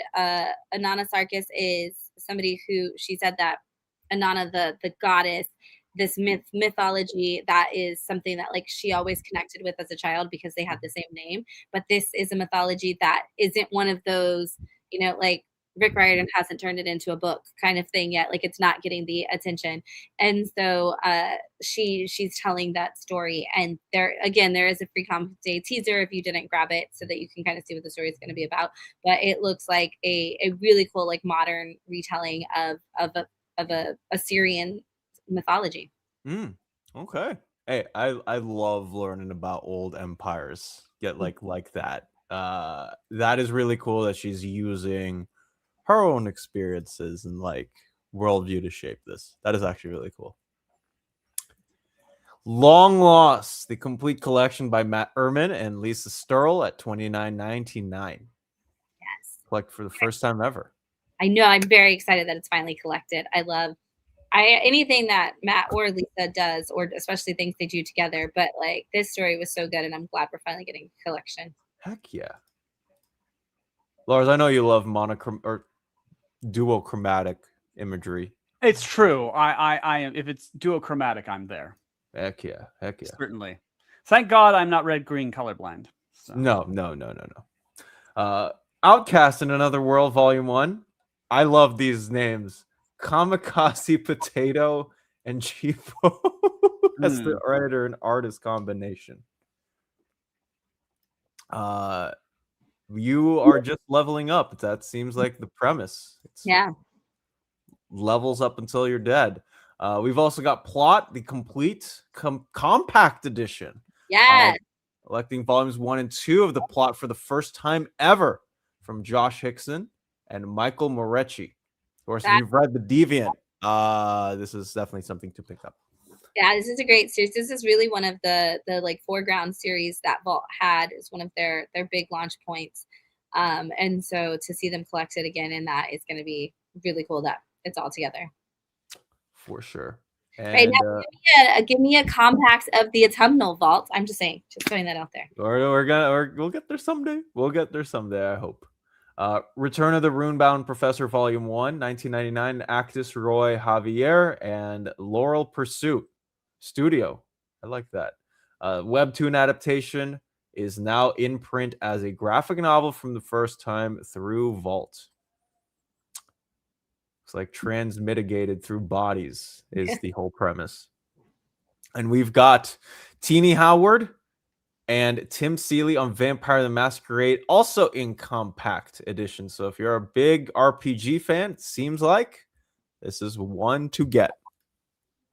Another long-running good selling book for Vault. They've had this one in their canon for a while, and it's been a popular one. So I'm not surprised that they chose to make that into a compact as well. Indeed. And last but not least, we got our friends from Oni Press on these solicitations. And we only have one book here. This is Freak Squeal, Volume 2, $24.99. Can't say I know anything about that one. No. Is it from is it? No, I guess not. Completely like new like graphic novel or no? Okay, yeah, College Misfits, like yeah. Okay, yeah, College Misfits. We got the 2, and that rounds out this preview stream without Omar for the last couple minutes, but we were already on the burner there. I want to ask everybody here in the chat what you guys are the most excited for out of all of these publishers that we discussed. But before we get into that as well, I want to ask my panel, which books are you most excited for? Lars, out of everything that we just saw, what are you the most excited for? Once in Future. Particularly having it as the compendium. The hardcovers have been out of print for a while, I think. So you know, some of the catalog's a little tough to get a hold of. Having it all in one go, it's only like 30 issues. It's actually not too long. So having it all in one go would be really, really helpful. It's true. Yeah, no, we just got rid of that guy. We did. So, yeah, I mean, occasionally compendiums are just nice. You get it all in one go for a reasonable price. There you are, sit and enjoy. Yeah. Good stuff to enjoy. There you go. Yeah. Shannon, how about you? Do you have, I mean, in the batch of all of these books? I know. I'm like, there were so many, and I should have what I wanted, because now I'm like, I'm like, what was on there? Oh my God. I did see, like, you know, Josh was asking, like, what would I pick up for the store? There are a lot of those ultimate, I guess for me, I'm like I said, I'm really excited for Long Lost, the collection. And really, I think, though, I guess for me actually is Hunger in the Dusk, because I don't think we ever got the final issue in a single issue format. So I think that hardcover collection, and it actually being a complete story, is really really the one for me. But I think for the store, I'm really excited to see a lot of these books getting into those complete paperback collections, because we do have those. We have recently found, and I think because of the Invincible compendiums, we've recently had a lot of people start to like switch to that compendium format. And so I'm just excited to see some of these classics come in there. I agree. We are definitely getting that Slaughterhouse-5 graphic novel. We already have pretty much every version of that in our banned book section. And so I'm excited that there's another one. I also have to tell them, because I believe that coming through this catalog, we're also going to see a lot of Ignition books are finally going to start dropping in trade paperback format. And I know that that's their first wave. So we didn't talk about them on here, but like Deluge and a couple of other things from Ignition will finally start dropping in trade paperback form in August and September. So I'm excited for a new publisher to get their first big wave of new content in trade paperback form. For sure. A lot of good picks there. I think on my end, I will probably be snagging that Tears of the Kingdom hardcover, right? Like, I was gifted this game by a friend or two friends of mine. They're a set of twins. Love them to death. I was actually surprised when I opened up the present. I was like, you guys got me a game? Like, what the heck? I've pretty much been playing it nonstop since the holidays last year when I got it. And it's been my favorite Nintendo Switch 2 game that I've played so far. So that is going to be an easy pick for me. Well, Dom, every time we do one of these shows, I learn a little more about you. And this time around, I learned from you that war is good. Whoa! Torn relationships is good, but sex between nuns and demons is right over the line. Hold on, I didn't say that. I didn't say that. You know, sometimes words are unnecessary. You know. But I never outrightly or explicitly said those things. Lars, no. Well, I mean, there is a lot of violence. I kid because I love. So maybe you are right. Maybe I'm right. Yeah. Stop and do some self-reflection as to whether you're just a sick son of a bitch. You know what? I will be doing that on my plane when I head over to Joe. Oh, but what if we do demon love during the wartime? Well, yeah. I mean, what if it's necessary to end the war? You know. Now we're asking the hard questions. I mean, who among us wouldn't cavort with a demon to save millions of lives? Yeah. That's a question that you should ask Rob Liefeld when he makes that Youngblood Spawn crossover happen. Honestly, that would make Youngblood more interesting. If they would grapple with some of these issues. Good Lord. Most importantly, Dom, what are you going to read on the plane ride over? Yeah.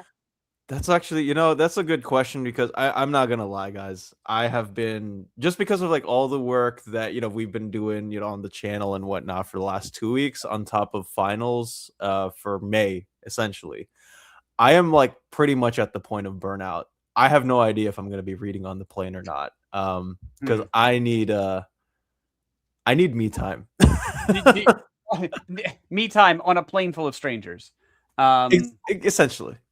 Look, if you need, how long of a flight is it? It's an 11-hour. It is trip. 11 hours. Yeah. If you just need those 11 hours to, you know, weep softly, it's okay. But look, again, as ever, try to have some dignity. Just kind of weep softly. No shrieking, no screaming. Okay, just have a little dignity about it.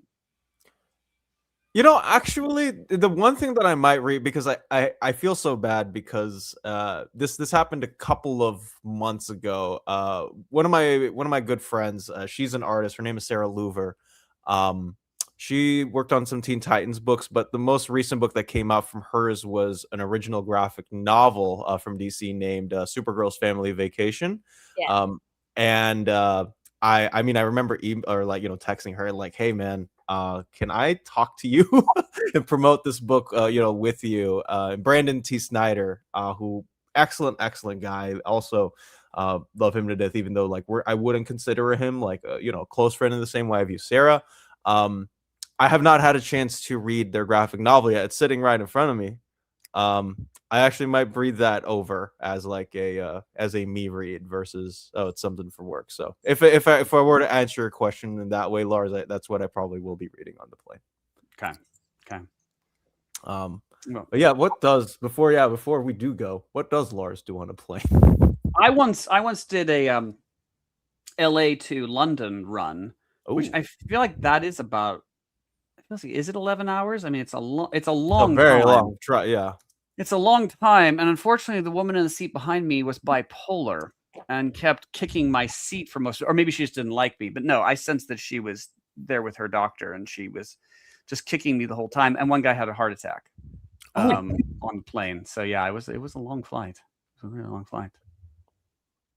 Well, as far as stories like that goes, I'm sorry. If you fly often, doesn't this sort of thing happen to everybody? I mean, yeah. So I go on flights around like every 4 years or so to visit family back home in the Philippines, and I can tell you that I've never had any out of the box experiences on the times that I have gone. Yeah, this is back and forth too, right? So all right, never leave it to Lars to have a very odd story thrown in the middle of a campfire. Again, I tell these things, and I'm like, I don't consider myself anyone extraordinary. I'm like, doesn't this sort of thing happen to people all the time? Extraordinary, and you're the only one of us three who has a Wikipedia page. No, let's not get into that. But I mean, although I often think writers, our talent is not that we're all extraordinary. It's just that strange things happen and we notice them. We notice them and we remember them. That's our ability. But I think weird stuff is happening to people all the time. You just got to pay attention. I will try and pay attention the next time. But as far as that is concerned, this is going to be the last that you're seeing me on this channel for. Okay, Dom, remember, if you're going to Japan, remember they have these vending machines where you can get everything. But remember, some of them are selling soup broth, okay? They'll look like bottles of tea, but they're soup broth, okay? Okay. You'll know this because there'll be a graphic of like a pot on a stove cooking. Okay. And it'll be in Japanese. I don't know how good your Japanese is, but it will actually say in Japanese, "This is not tea; it's soup." But the picture will be a bit of a clue. So yeah, not tea. Not tea. Okay, I will remember that. And I want to thank everybody who was able to catch us live. I was not a part of last month's show, but I'm really happy that I got to catch up with Life with Shannon and continue to do more of these as, of course, the months will move on and move forward. And I also want to thank my two panelists for being here as Omar decided to leave us in a ditch because I guess that guy has nothing better to do. He's just a weasel, and he will betray you and run out at a moment's notice. Yeah. I know. That's why we said we hate the guy, right?